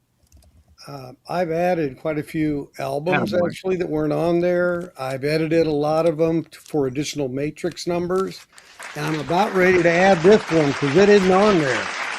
Hang on, you're saying that Vinyl File Dreamboat Annie has yet to have an entry? Yep, I thought the label would have done that. David, that tells me that if there was a listing ever with your name on it, this is it. And here's a funny story. So I had Adam on with his producer, Jeff Rosen, on Monday. Well, I go look up the entry in Discogs, and I say to Adam, I said, Jiminy Christmas, your producer is the guy who produced about 60 Dylan albums? You got to be kidding me. He's like, no, he's a friend of mine. And I said, well, the link you got on Discogs says that he's the guy that did all the Dylan albums. So his producer didn't really have an entry there. So it just goes to show you got to really dig in the details to know, you got even the right people. I dig it. I'm with you. And plus, by the way, have any of you tried to put in a new entry? It takes a long time. It's a lot of work, and that's kind of why I asked. I've only done 2, and they were not great. Yeah, I've done about 5, I think. Yeah. Hey, Chance, can you highlight Rob Walker's latest? Rob Walker is coming in hot. He's got several. Are you talking about the last one? Yeah. Just is a Gillian. He's a Gillian Anderson fan. I mean, this is part of his brain. It's part of his life. And you know what? Well, they're remaking X-Files, so I thought. The actress, yeah. Yes. Oh, she's going to be in it. Too. Her back. Yeah, she's dead in the show probably, but they're remaking X-Files. No. And I thought Rob Walker would be sad, Hey, listen, I'll support long unrequited love, and if Gillian Anderson is Rob's person, so be it. What about Elliot raises a good point? What about AI? What if AI could just do all these entries for us on Discogs? Are you in favor or against it? I'll go to you, Rojas. What do you think about that? Don't do it. Don't do it. You think it should? Don't follow the machines into information paradise. Well, AI is not perfect. I would not, unless you wanted to put fake. Neither of these entries. Well, and that's one thing at Discogs. There are particularly here's a good one. Go look up Dylan Blonde on Blonde. There are so many duplicative entries. It would be nice. I know Discogs, the Discogs overlords watch our program. Big fans. If we could have someone edit these things and get rid of duplicative entries, boy, that'd be great. Well, have you ever tried to delete an entry from Discogs? No, you have, I guess. I have. They got to vote on it. Well, really? The other day, I sold some records to a record shop in Mexico City, and they thought that the records they bought from me were reissues that I've done. Oh shit! You had to set them straight, didn't you? But no, wait. I don't have a problem when they're actually fucking up. But if the artist sees that there's a reissue from this year attached to my name, which is not true, that would be weird. So I asked them if they could remove it, and it took like a week and a half because people had to vote. Yep. To get it removed. That's right. So I was like, just delete this shit. And they were like, we can't. So I had to ask. Let me ask it. A vote from who? Like who are the votes? Contributors. Yep. Like how does this get elevated for? I guess, vote like Jeff Probst's tribal council. Like so you would have to like know. Well, if I didn't send you the link, you have to know that this looks weird. This doesn't belong here, and then you have to go to edit, and then it says a cast has been voted to merge or delete. Yep. Wow. It knows who has put the stuff there, and it gives them a chance to say yes or no. Yes. So, and the weird thing is that they didn't actually delete it; they merged it, and they deleted the other info, I guess. But my comment saying this is not a reissue, this doesn't exist, it was kept on the actual pressing. So hey, I'm going to do a quick segue. I did not do this last show, and I regretted it, so I started. Friend of the show, Music in the House, is Pete. First, his comment here, and then I'm going to talk about him in a second. He said, Discogs just needs a decent search. I mean, what search engine to 2026 doesn't autocorrect misspellings or search spelling differences? This is correct. Now, I bring this up because I mentioned on last week's show that Pete was working on a tool, and I guess the starred comment vanished. But Pete, can you put the name of your project in the chat, and I'm going to elevate it. But basically, he's working on something that you can take your Discogs information and compare it against a friend's or someone you know if you want to trade and stuff. So it's a great project, and it's something that, quite honestly, Discogs would be smart to incorporate in some form or fashion. But Pete's taking it upon himself. So I did a piss poor job of talking about that last week. So I had a point to bring it up unplanned here, but since you're in the chat, Pete, I'm glad you reminded me. It's a good tool, and he was kind enough to let me kind of do some beta testing on it. So A plus is what I'll say. Yeah, it's cool. Let's see. He put, oh no. Anyway. All right. Well, hang on. Joel's here, and he's been sitting in the cut eating some popcorn. I saw him in the chat. He's just enjoying the spectacle that Surface Noise is tonight. And he said, anyone who uses Discogs daily, like I do, that's a humble brag, Joel. Let's be honest. We are flat. Anyone who uses Discogs daily, like I do, realizes it has constant bugs. We report the bugs, and then it takes months for them to fix them. If they even bother the bugs daily. No. This is a, dare I say, Joel, power user. User. You know, I had my original Discogs account was from like 2008, and they deleted my account because I told what do you call it? Editors? Whatever the people managing Discogs that they could eat shit, and they got deleted. So that's nice. So real quick, so it's called Crate Compare. This is Pete's project. It lets you compare your collection to collections of others and want lists for trades, which I think could be helpful because is that like dick measuring for No.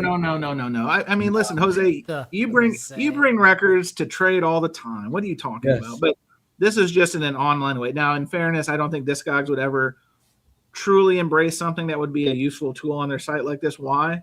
Because they wouldn't get paid for it. But it's a great idea. So yes, I think it's. Can I show you a record that I'm gonna? What? Can I show you a record I'm taking to the Austin show? Well, hang on. I'm gonna use this. I'm gonna start with you. We're gonna kill this segment, and then we're gonna get it. So our new segment that everyone loves. We got so much great feedback. What are you listening to this week? And Jose, I'm just gonna go right to you because you are pumped. You're amped. I'm assuming you're listening to it. Show us what has got you hot to trot, sir. No, I have to go get them. But for fuck's sake. I got this for the Austin trading show. You have a Selena 7-inch. Look at you. Selena y los Dinos. Please. Bitch, please. Whoa. So that's AJ's her sister's. The band had a name. It's called Los Dinos. Oh my. Yeah, so even George thought that was great. Wow. This is like $300, so so you're bringing it to me as VCLT? Thank you. It was very kind of you. Very kind. Arnoldi, wouldn't you say that she deserves more? No, I'm teasing you, huh? Is Selena in the Rock and Roll Hall of Fame? Dead. I don't know. She's what? Dead, Arnaldo. No, some bitch killed her. Too soon. All right. Nah, it's been like 30 years, Chan. It's just like It's been a minute. All right, so guys, we want to bring the show home on a positive note. What have you been listening to this week, Jason? I'm going to go to you actually, because now you have somewhere you have access to your record. You were testing your equipment before the live stream. What are you listening to this week? This baby came home today. Nice. Wow. Is that an R. Kelly edition? No, this is the baby oil edition. Oh, that's Sweet. So, who can tell me what year this come out in? Who produced it? Timbaland, probably. You got it. That What year? that cover is VG Bidas. BG minus. With all that writing on it. Why You know, are you shitting on Arnaldo. Jason's Hold on, copy? Jose, hold up. Yes. Arnaldo, I thought you were in the vinyl community. You're supposed to back me up. This is VG plus. That writing on there. Back me up. Is that There signed? are, Is that there signed? are no allies in the vinyl Yeah, community. that's Isn't that signed what by it is? vinyl community No. member Reem. Number Peru, number one rule of the vinyl community is to always put down what other copies other people have, because yours is always the best one. There's always top copy. That's right. Always advocate that your version is the most valuable than all the other ones around. Okay, hold on. Somebody just said G okay. minus. Gabby gave it a G minus. Okay, That's hold tough. up, Arnold. This is sealed. We're gonna get this to Alliance so they can slab it. The fuck is that? Okay. You got That's a a bootleg. Walgreens? Is that a That's a Walgreens? future Hall of Famer there. What is that? So this is the Jeff Buckley box, right? Is that what you're Well, holding? no, up? this is like this came out I think like a year ago or something. This is like to cash in on the movie, Terrible. but it's from France. You know, includes vinyl and photos. Yeah, He but didn't spell vinyl right. a vinyl of what? What? Come on, no VC Finally. boomer's gonna remember that. They can't What even do think. you shit? France, Is Can't David, even it's vote. Vinlay. Polaroids? Okay. Open that shit up, Jason. We want to see that. What are you talking about? It's sealed. We're gonna keep it sealed. No, is that a Yeah. Walgreens exclusive? You better slab it. Slap Yeah, it up. we're gonna slap you- it. 11 you out of Baby 10. oil on that baby. But You know- I have to say that's a cool photo, though. That's a good photo. I like that. I'm gonna say Fremer's gonna give it 11 out of 10 for the sound. Jason, are know, you waiting vision. for the rock He's and got to roll open it first What? Why open it? ceremony? so he can give it an 11 out of 10. Nah, we gotta grift this thing, Bianca. Grift. Scam. By the way, I know it's a joke. I know that Fremer does that as a joke, but him doing 11 out of 10 is always very, very, very cringy. Very. Ronaldo, how do you respond to a charge like this from Breakfast King Loyola? He says you would reject that Buckley record. It has an imperfect. It's a misaligned. It's a Thank you. misaligned.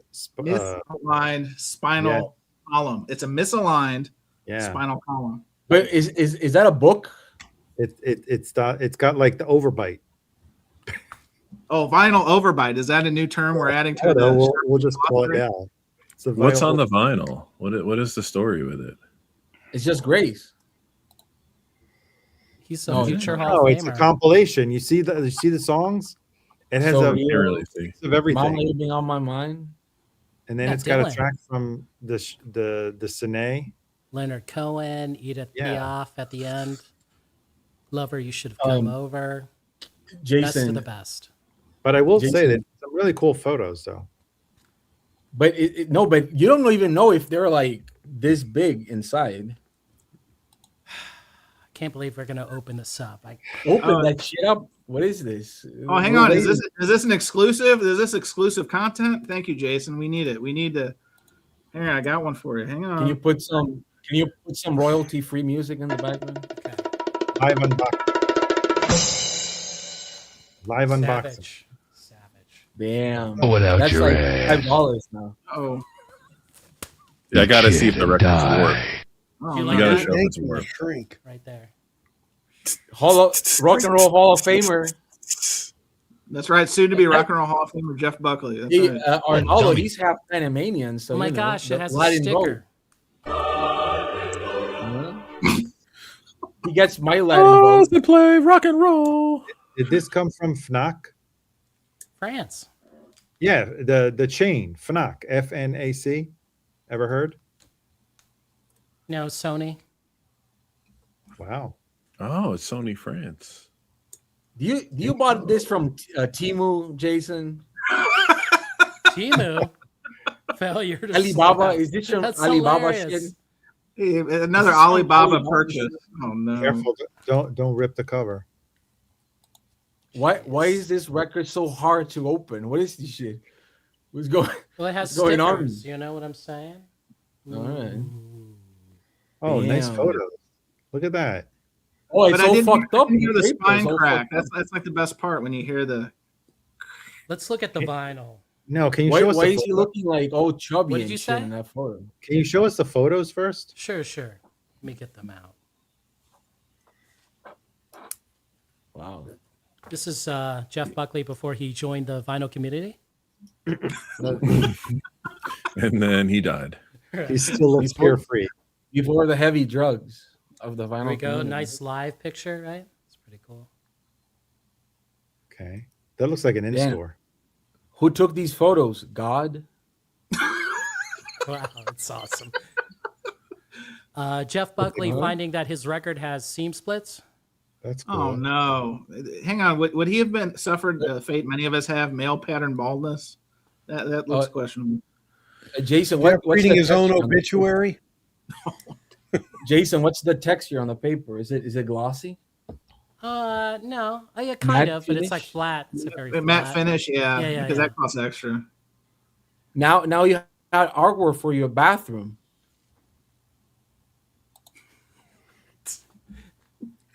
It's for the bathroom. Oh, is that He looks Lou like he Reed? had a lot there. He looks like Yeah, Tim. he looks like Tim Buckley. Yeah, he looks like Yeah, the old man. this is This is Jeff Buckley finding out that his Discogs entry is incorrect. That's BC before Combs. He's looking very dapper here. Oh my! Yeah, That's before he would found have- out that Memphis barbecue is better than the pig on Beale Street. Damn. What's the name of the barbecue place we go, Chance? Oh, that's a lot of Terry photos. Riley- Oh, well, that's Terry Black's. That's Terry Black. Terry Black's.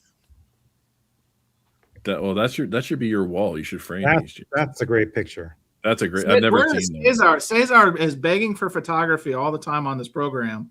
He gets it, and then Cesar isn't even here. Unbelievable. I All know. right, let's Cesar look at would this be- record. Cesar would be championing this. And, Oh yeah, this Cesar. I hope you recorded the segment. Does it have a polyline sleeve? I don't think so. 100% warped. I hope he votes this. Paper sleeve. Nice. That looks near mint as fuck. The sleeve, yeah.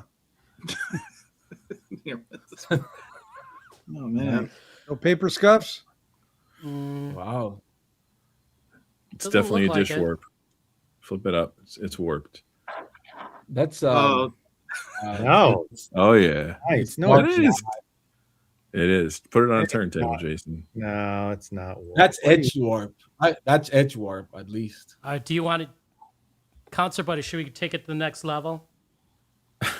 well, I mean, it depends. It depends. What would define next level? We do have children watching. Oh, Oh, wow. snap! Look at this guy. Oh my. Can we? Moment. Is Jason gonna get the It's stream safe. canceled It's safe. immediately? It's safe.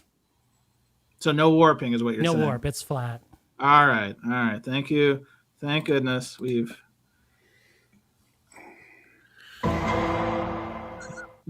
So Achievement unlocked. right? Achievement So- unlocked. I like what you did there.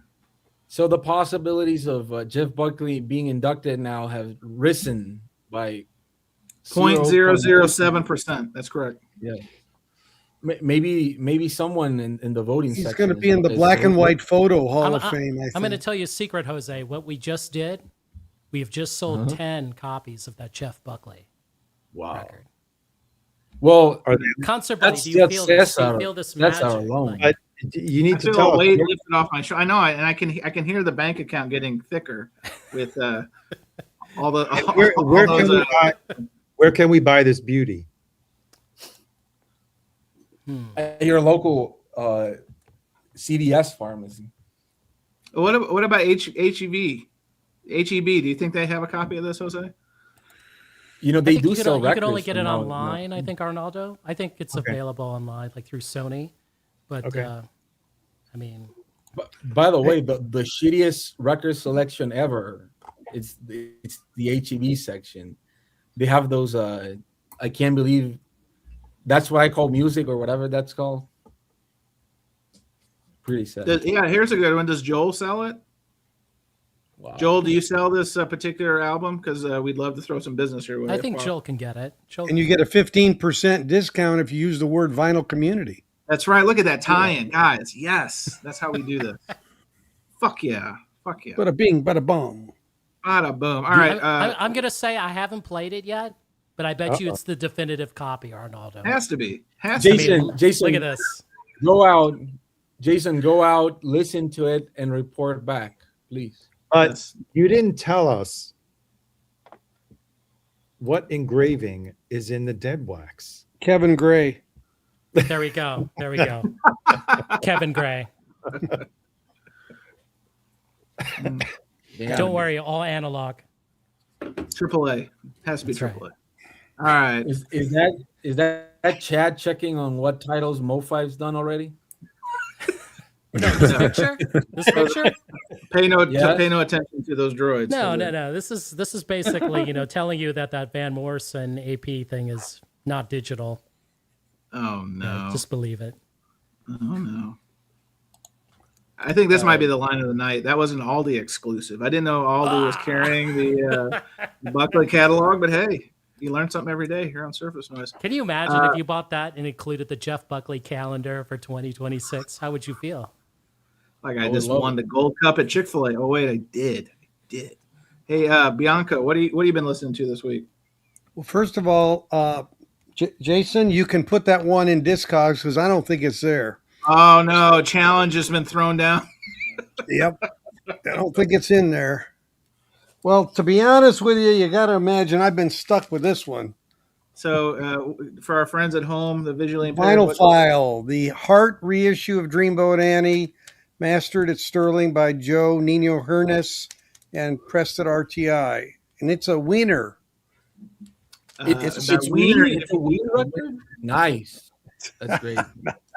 So, well, here's the real test, David. Does this mean that you're going to unload one of the other 47 copies that you have in different forms? The MoFi's going, man. Ooh, sorry, Mobile Fidelity. Gone. Out. You're out. Out the door. You're out. All right. Good deal. Anything else on the turntable, David, or has it just been nonstop crazy on you? Actually, well, I listened to The Freight earlier in the week, of course, because I had them on, and I've been doing some comparisons of Supertramp's Crime of the Century. There's two different Mobile Fidelity versions of this, one with italicized top and one without, and they're different. So I'll be putting out a video on that. Nice. Is it the Crime of the Century? Yes, it's the Crime of the Century. Yes, it is. Jose, we have many of those going on. All right, Groove Seeker, what have you been listening to this week? A lot, but I'll just show a couple. Show us the choice cuts. Choice cuts. This is this is Catherine Ribeiro and Alps Passion. This is a really fun record. French artist, guitar, violin, kind of funky. I have no idea what she's saying, but I'm trying to figure it out. But it's a cool record. I got this the weekend. Terry Reid, self-titled, which is awesome. I had this on a couple of times yesterday and this morning when I was working. It's a fun record. And then I had these, but I never opened them until the other night. But I've been rocking these Marley Cayenne Uprising from Acoustic Sounds, Analog Productions. And yeah, I know the albums, but it was cool to get them in this version. They sound pretty good. That's what I put on the table. Some of what's been on my turntable. Can you say that again, Chris? You came in and out. That your circuits are still frayed from the hot takes earlier. Are you busting my chops? Are you serious? No, your last one you're talking. Oh, sorry. So the Marleys from Analog Productions, I've been listening to the 45 RPMs, Kaya and Uprising. So pretty good. Dig it. Jose, I just caught you yawning, so that means I automatically have to go to you. What have you been listening to this week? I did not went and got my records, but I have 3 here that I listened to yesterday. Right, so I was talking with Santi about this today. What's this one? What's it called? Well, wait, the I hate it when it's a top loader, but the back is not, so that's weird. So this is the Invisible Road. This is a compilation of Susan Deheim and Richard Horowitz. What's supposed to be here? But this is it's nice. I don't call it essential, but very interesting compilation by 2 artists that there were a couple, and they did this avant-garde type music. This is sort of like if, bear with me, it's like if Yoko Ono did music with I don't know who else. I don't know, just a singer-songwriter type of songs, but it's like a lot of interesting sounds, and I don't know if this is like essential or not, but it's a good pick. You get it for like $20, and on Amazon or probably ATX, right? So there you go. You can get that, I guess. You can stop at if Yoko Ono did music. You don't have to go past that. Well, there's some extended vocals on the track, and I know from the non-initiative that would be like the thing. So I got this Nurse with Wound reissue that's so beautiful and lovely. Oh my goodness, we have children watching us. So this is an incredibly beautiful record. Yeah, all right, let's put it down. I don't want to get canceled with those saddlebags. Thank you. Well, this is the center artwork, right? Oh no, come on, come on. It's such a beautiful. No, to be honest, it's art. My bad. Well, it's not the original one, but it's at least one of 300, right? And the okay, Jose. The most important question: was it mastered by Kevin Gray? Ooh, good question.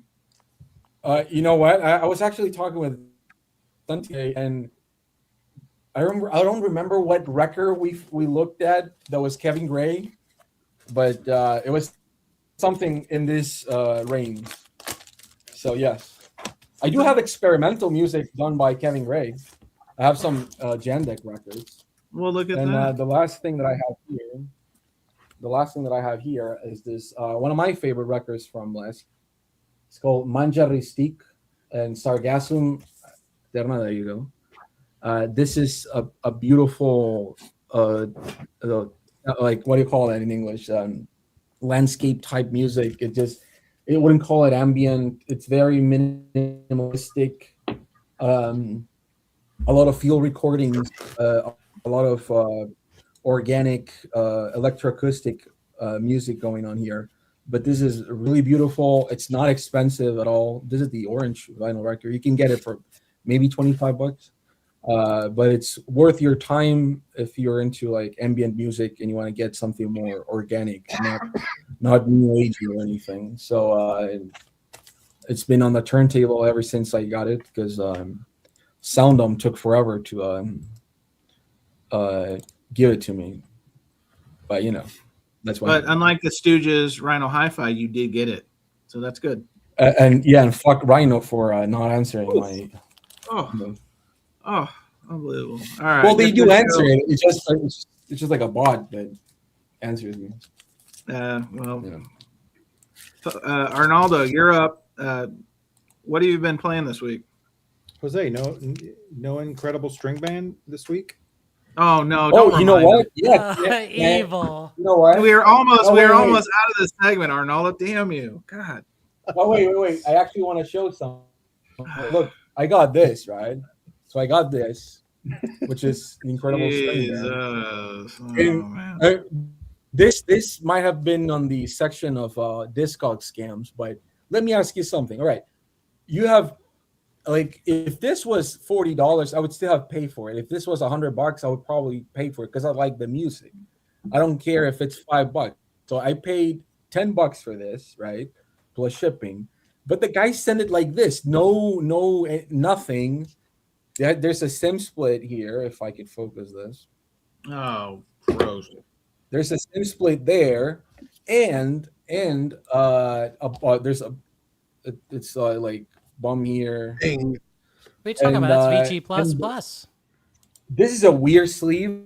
I've never seen a sleeve like this. It's just folds really weird, and it has a lot of cat orange hair on it. Yeah. So again, like I know it's a cheap record, but do you have to ship it like it's dog shit or like, you know? That's incredible. That's true. Wasn't my drop. That's a just one, David for real, it. like if you buy a record that's cheap, even if it's cheap, like, don't just put it in the shittiest mailer and Fair so enough. hold up, question for Jose. So you didn't get this, right? You didn't. Oh, now you're rubbing his face. You didn't Jason. get this, That's sad. but you got this. No, but yes, I got that. Yes. But So he not got the this. Velvet Underground, but not the Stooges. Rhino, do better.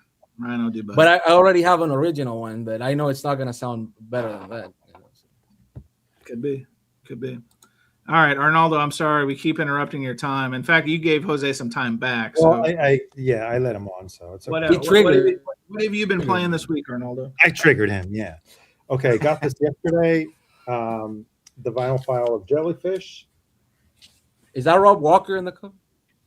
I don't know. You tell me. But you got this at the store. You got this at the Universal, I or got it at the Universal store.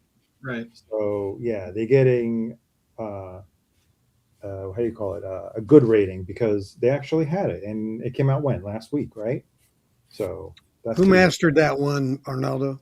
Should say on the front. Is it Joe? Yeah, Joe Nino Headless. Yep. Okay. Then I went to a record fair on Saturday. Is this a new player, David? No, he's at Sterling. He's been doing a lot of good stuff. Other stuff, yeah. Didn't he do the whole record? I think so. For IVC? He may have. So. So then I went to a record fair and I picked up a couple of things. I didn't have a copy on vinyl of Daydream Nation. Nice. It did come An with original? Yes, it did come with the fold-out poster. So I was happy to pick that up. And then a couple of Morrissey 12-inch singles that I did not have. Cool. That one and that one. And then, continuing my quest to get rid of dupes, I go ahead and I buy another copy of Jesus and Mary Chain Darklands, but this is the UK copy. I have a US. I hopefully, will get rid of the one that is not as good. So got that. But you'll do a video, right? You have both? How so? Well, you said you had the UK and the US. Yes, but I'm not comparing it. I'm just going to do it for my own personal, because I have a UK of the first one and an American of the second one. So I figured, let's see if the UK of the second one is better or worse than the US. Then I finally found, it's not in the best condition, but I've never seen it hover as low as what I bought it for, and I don't have an original of Marquee Moon. Nice. That cover is as bad as my Aaliyah cover. Let's admit it. No, I'll be honest with you, it's probably worse than your Aaliyah cover. No. Yeah. Well, you could see it has a lot of creases. Okay. So I'll give Rhino hi-fi that, Arnaldo? I do. Smokes it. And OG, you're going to be very pleased. And then I got a copy of this, which was sealed. For those of you that want to debate it, Some people say that this is the German version, the Horzu version of the Beatles' "Please Please Me." Hang on, Rob Walker is giving you 2 grades on that. First he says VG minus, then immediately says good minus. So okay. What in my eyes, it's a I want to say VG minus. It's not a G. I've seen worse. Yeah, and I was curious. This was sealed. It for being a 50-plus-year-old record, being sealed for so long, it came out immaculate, flat, no mold, nothing. So yeah, I'm very happy. And to go back to whoever was talking about the bugs, Discogs has a bug on this listing. I can't really even find, because every time I click to search LP, I can't find this pressing, and I know it's in there. So I've got it. Yeah, is that a -2-2 or what is? Yeah, it is. It's -2-2. Okay, I'll send you the link to that one. I have a link to it. Yeah, but it doesn't have. You see here, David, how it has a different type of. There's various Horzu symbols. Yeah. Some are like a round thing on it, like a rainbow almost, and others are like this. I couldn't find the exact match. Oh, okay. And then this arrived today from the IVC Collective. Have not opened it yet. That's different. Frou? Frau. I don't know. Frau. Sorry, I'm not. Everyone know how to pronounce it? I always call it Frau. Frau. Details. This, I was somewhat familiar with it, and I figured it would be a good opportunity to get it. Also because copies of this record go for like $300. So I figured, yeah, not Frau. Is it Frau? No, I don't know. I just like the name, you know. Yeah. That's it. Nice. And then All right, I have future. Well, something else that I also listen to. Hold on a second. The Gold Frat, Supernature. Nice. Yeah. It's like the 20th anniversary edition. Yeah, 20th anniversary. Damn, that's depressing. The second disc has a remix of some of the songs, and the remixes are fantastic. They're actually very good. So if you're a fan of remixes, they're very well done. Chance. Yes, sir. I do want to say that for the Austin show, I will have this copy for trade. Hang on, this is advanced shilling. I don't know if we can do. Is that a UK copy or a US copy? This is a UK copy. Oh, okay. All right. Chance on the side, I'll tell you how much I paid for mine. You shouldn't pay more for. On the side. I like it did it. Oh, wait. There's you can offer me some more thing. There's one more thing. I'm told that there's someone in the VC that's always showing this record, and we should show it every night. The Erica Badu. Yeah, the rumors are true. We won't name said person, but yes, it is true. I actually got mine, but mine was beat up. I had to get a replacement copy. You know, they conveniently have that Obi strip in an area that was not only seam split. Arnaldo, you would have been aghast. No, actually, mine too. There is a slight split that's underneath the Obi. Yes. So, did you request? No, I requested a return. I already sent it back. They've already got my return. I haven't sent mine back because I'm like, since when are they asking for you to return it? Okay, now I got to pack it up and send it. So I just got it. I listened to it before I sent it back. It does sound good, in fairness. No, it sounds great. But yes, I'm waiting for my return copy because I did get it with the jellyfish. So yes. So do you know, Arnaldo? These aren't numbered. Do you know how many they're making of these? Have they said? I thought it was 3,000. Am I making that number up? But I don't think they're numbered, are they? No. No. Okay. No. All right. I'll blow through mine and then. Arnaldo, look what you've done. Now Massey's saying happy birthday to Erika Badu again. It is extremely bizarre behavior by Massey. So I'm going to do this. Just said Erika Badu. I'll go through mine real quick, and then we'll close. I see some requests for Jason to give us a. I know you're probably going to do a video on your VinylCon experience, but no, maybe we can talk about it. We can talk about it real quick. All right, let me show my records real quick, and then because I did get a stack. So first of all, shout out to the Seeker. He did sell me an extra of the Tone Poet City Lights. Again, I'm flirting with jazz again, folks. It's happening. It's happening all over. So I haven't listened to it yet. It was processed today though when I got home. So how was the shipping? Immaculate. You used a Chad mailer, so you were both sustainable and smart with the mailer choice. Only the best for my friends. I appreciate that. Thank you. I can't promise that on Discogs. You gave me a good deal, and actually, here I got to do this because Cesar is always talking about we got to use this particular review. He is the executive producer, so Cesar, for you. I picked this one up. I've been doing some side buying with a gentleman I met online. This is Michael Penn, 1997, resigned. Not as big of a monster as the 1991 album March, if you remember, No Myth. Yep, but No Myth.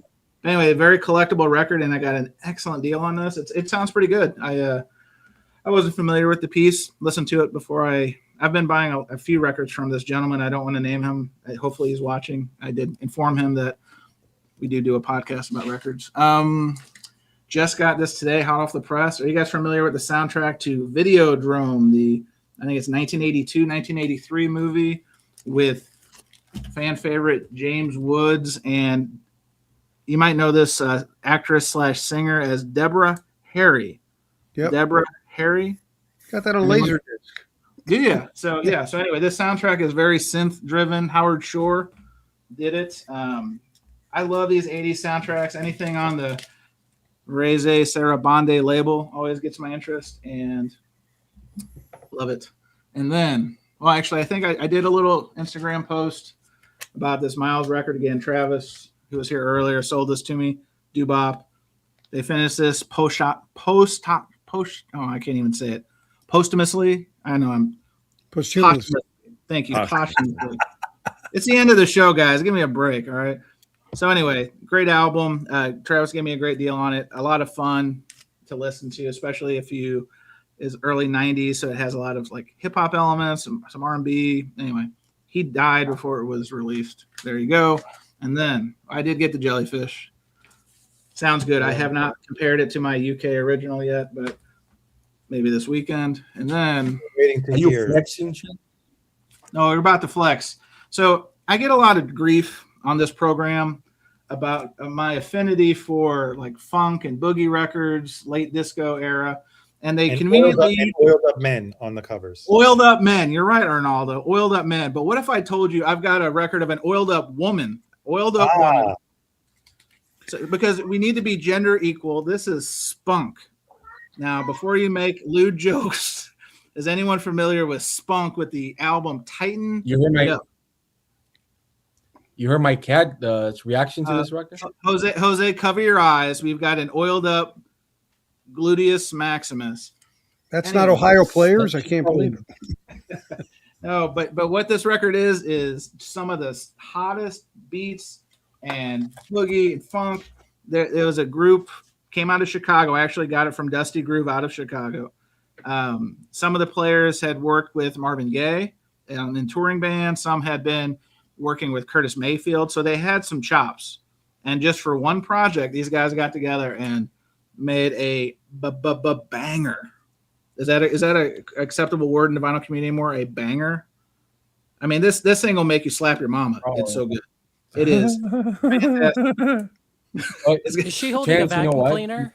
That's actually a humdinger. This is a prototype of the original humdinger. Is right here, in case you didn't know. Anyway, a delight. If you can find one, get one because it's majestic. Yeah, now that you showed Half Naked Women, I remember that I do have some other records I played. Here's one. Oh no! Is that one of the Brady's? Come on now. No, this is Aniceto Molina, the greatest cumbia player. This is him right here. Jose, I like how you reloaded your record arsenal in like what 10 minutes. Yes, pretty impressive. Here's a photo of them before. Okay. Here's him in Venezuela. Looking nice. Here's him in Monterrey, Mexico. Here it is. Here's a early one, right, with another lady in the front, and then here's them on their Beatles type album cover, right? Abbey Road.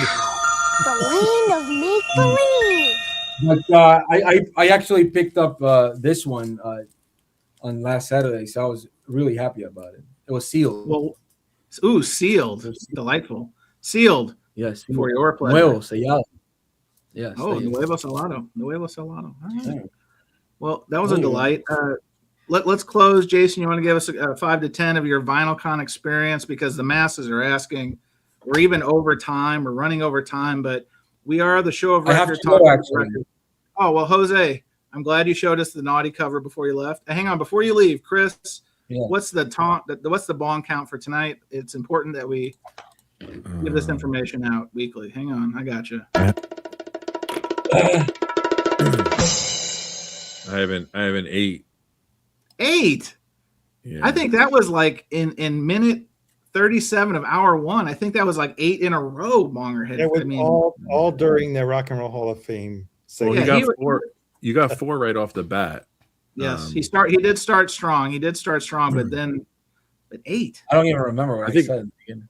I think my bond count was higher tonight, but Chris, your bond count probably was. He was so flustered he couldn't count.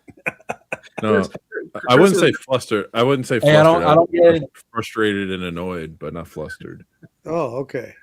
Hey, but that's good. That's human emotion. I don't get angry. So. Well, Jose, thanks for joining us. Have a great. Arrivederci. Fuck music genres. Oh no! Fuck Rhino. 10, 11. One more. Take it to 12. One more. Make it a baker's dozen. Actually, go for 2 more. Don't say a transfer. No. Hey, just Rhino.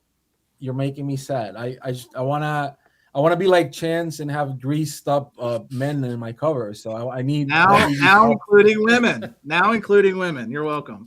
Got it. Allegedly. That's this is a one in a. They're trying to find a non-steam split to send to you. That's what they're doing right now. Next up, Chance collecting greased up animals. There you go. That's pet sounds. Oiled up pet sounds. All right. Yeah. All right, Jason. Give us the 5 to 10 minute VinylCon experience for the masses.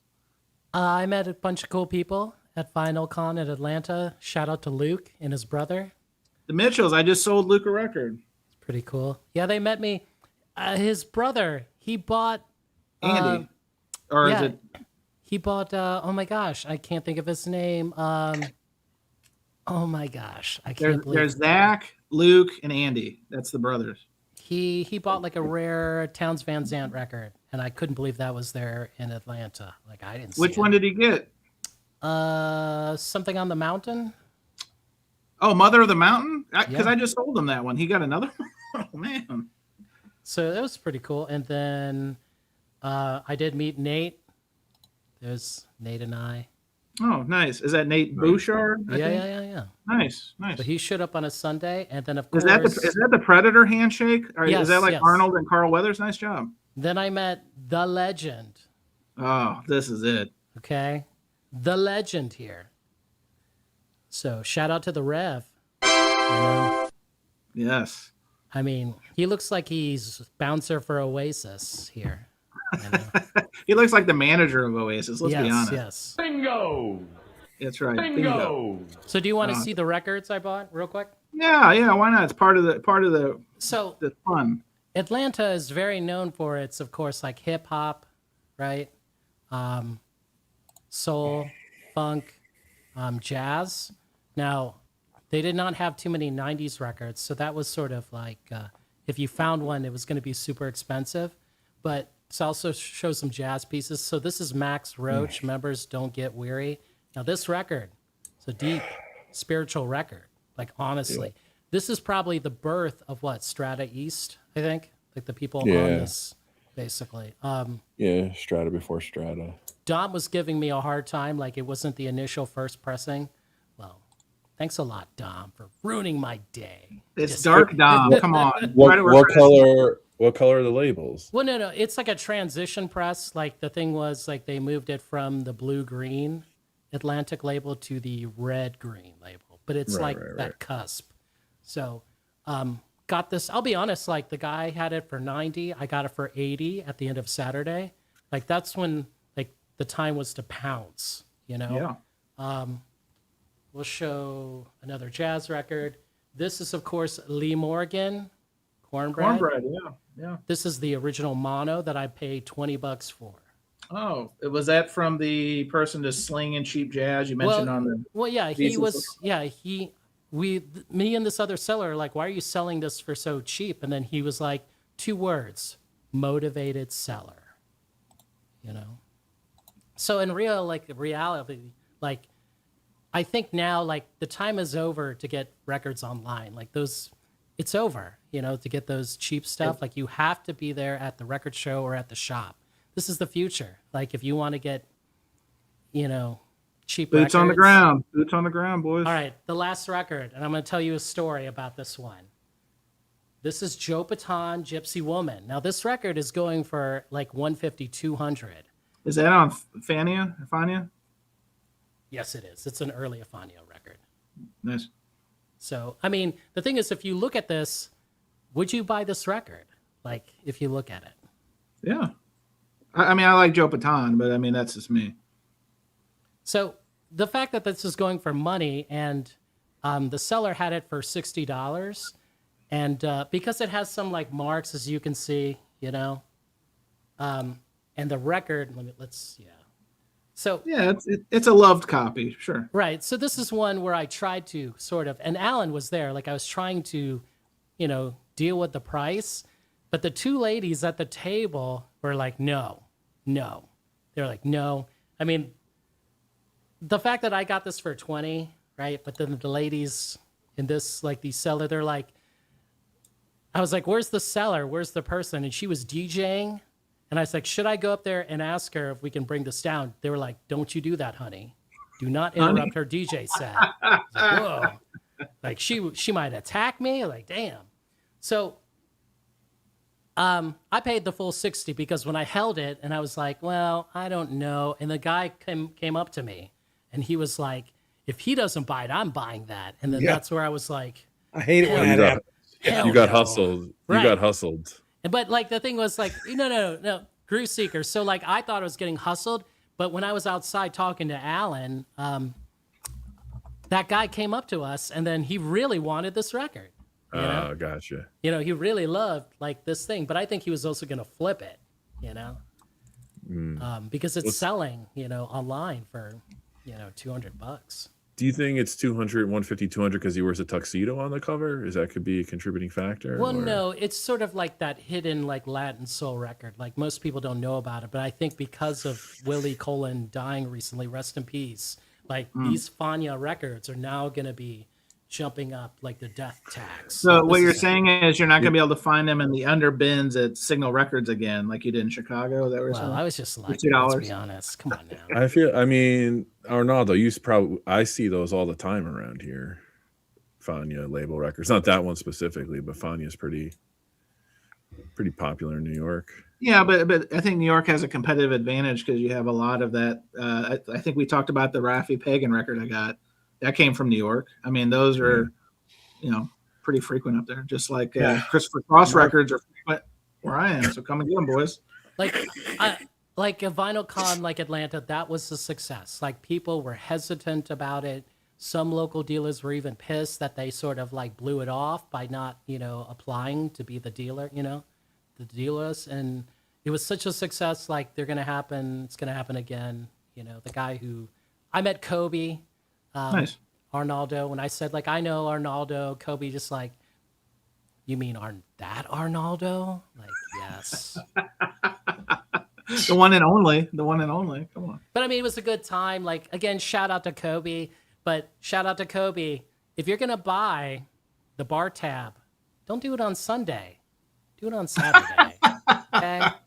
Because people got to drive back after buying records. Don't do that. You know. But love you, Kobe. Was it were you there for Saturday and Sunday? Yes, I came there with two of my friends who were selling records. At tables D13 and D14, we totally Yes. plugged the shit out of you. Was Sunday free entry? I don't remember. I don't know. Maybe. Because there was to be honest, there wasn't that many people there like there was on Saturday. Like Saturday was so crazy. Really? There was a guy who was selling all hip hop and he made $1,200 that day. He sold all the hip hop. Like that was a payday for him. Like it made me realize like in certain areas, the classic rock, you know, that most older people want, you know, and some younger people like maybe like in some like, you know, different cities, but Atlanta, I mean, that hip hop, like people were asking, do you got the Beyonce? You know, they were willing to drop the money on Beyonce. Like it was so like Dangerously in Love and like a couple of those albums. Oh yes, like, yes. You know, it was just like the Black album. I should have sent it to you to sell. I mean, Cowboy Carter was Cowboy Carter. Beyonce, the Black album with the pink, the one that's called just Beyonce. Yeah, Beyonce and script on the front. Yeah. Like the thing is like, oh, shout out to Terry Tap Records. He brought his copy of Skull Snaps, like the OG, and we played it at his place, and it was so clean. Like it was just like a dream, like to have that clean. I'm sorry, guys. What's Skull Snaps? It's probably one of the most like sampled records. Sampled, yeah. With a drum break. I'm not gonna believe it has skulls on it. Yes. Let me see if I can. Hip hop? No, I wouldn't call it hip hop. I call it like funk, like R&B funk, kind of. Before it was like before they were really a genre for what they were doing. Let's see if I can get it. Vinyl Me Please did a reissue. I want to say 6 or 7 years. I think you've seen the cover at this one or not. Yeah. I don't think I've ever seen that. Hang on, Arnaldo, you're not familiar with the banger "I'm Your Pimp"? Maybe not. Oh, shame. Hang on, Arnaldo, I got one for you. For not knowing "I'm Your Pimp." Shame! Well, is it Kevin, me, myself, my vinyl? Yeah, he's from that area. Ah, yeah. Kevin, you should have let me know. Like next time, Kevin, like we'll meet up, man. Like, and shout out to Alan. Like he took us to Ella Guru, great record shop. Until the slapper guy went there and he bragged, and then. So quick story. He kept on saying like he found these rare signed records because he's traveling a lot. Oh no, I think I know what you're talking about. But Concert Buddy, he was like, I found this rare like signed like Roy Orbison. Can't wait to slap it. Everything was like, I got this rare record. Can't wait to slap it. And it was like, whoa, dude, like come on now. Yeah. Don't do that. Like just. I know who you're talking about. He's a nice guy, but he's gone all in on slabbing. He finds great records. He does. He goes all over the place, but yeah, he's all in on play. He's with AMG, I think is who he's right. It was tough. Like I mean, he was finding rare records, and that store had a signed Ozzy Blizzard of Oz like sitting at the top. And it was so funny. Like he was talking about like buying it, but I guess he forgot. And then the owner of the store is like, well, he looked at Ozzy. He's like, don't worry, Ozzy, you're safe with us. And you're not going to be slabbed. I was like, oh man, that's so funny. So great trip. We'll be back in Atlanta. It was a good time. Shout out to Alan, Luke, the Mitchell boys. The Mitchell boys want me to come down there. I don't know if it's because they want to take me record shopping or they want to get rid of my body. I don't know, but it was like a lot of fun. I'm serious. Like it was a good trip, you know. So shout out to my dudes, Greg and Jeremy, for driving all of us crazy. Cool. Oh, like Brittany. See what I did there? All right, guys. We've enjoyed the show of record, talking records. Hope you have too. We'll be back next week. Thanks for joining us. And when you get the chance, wait, that's my channel sign off. I don't want to do that. All right. Catch you guys next week.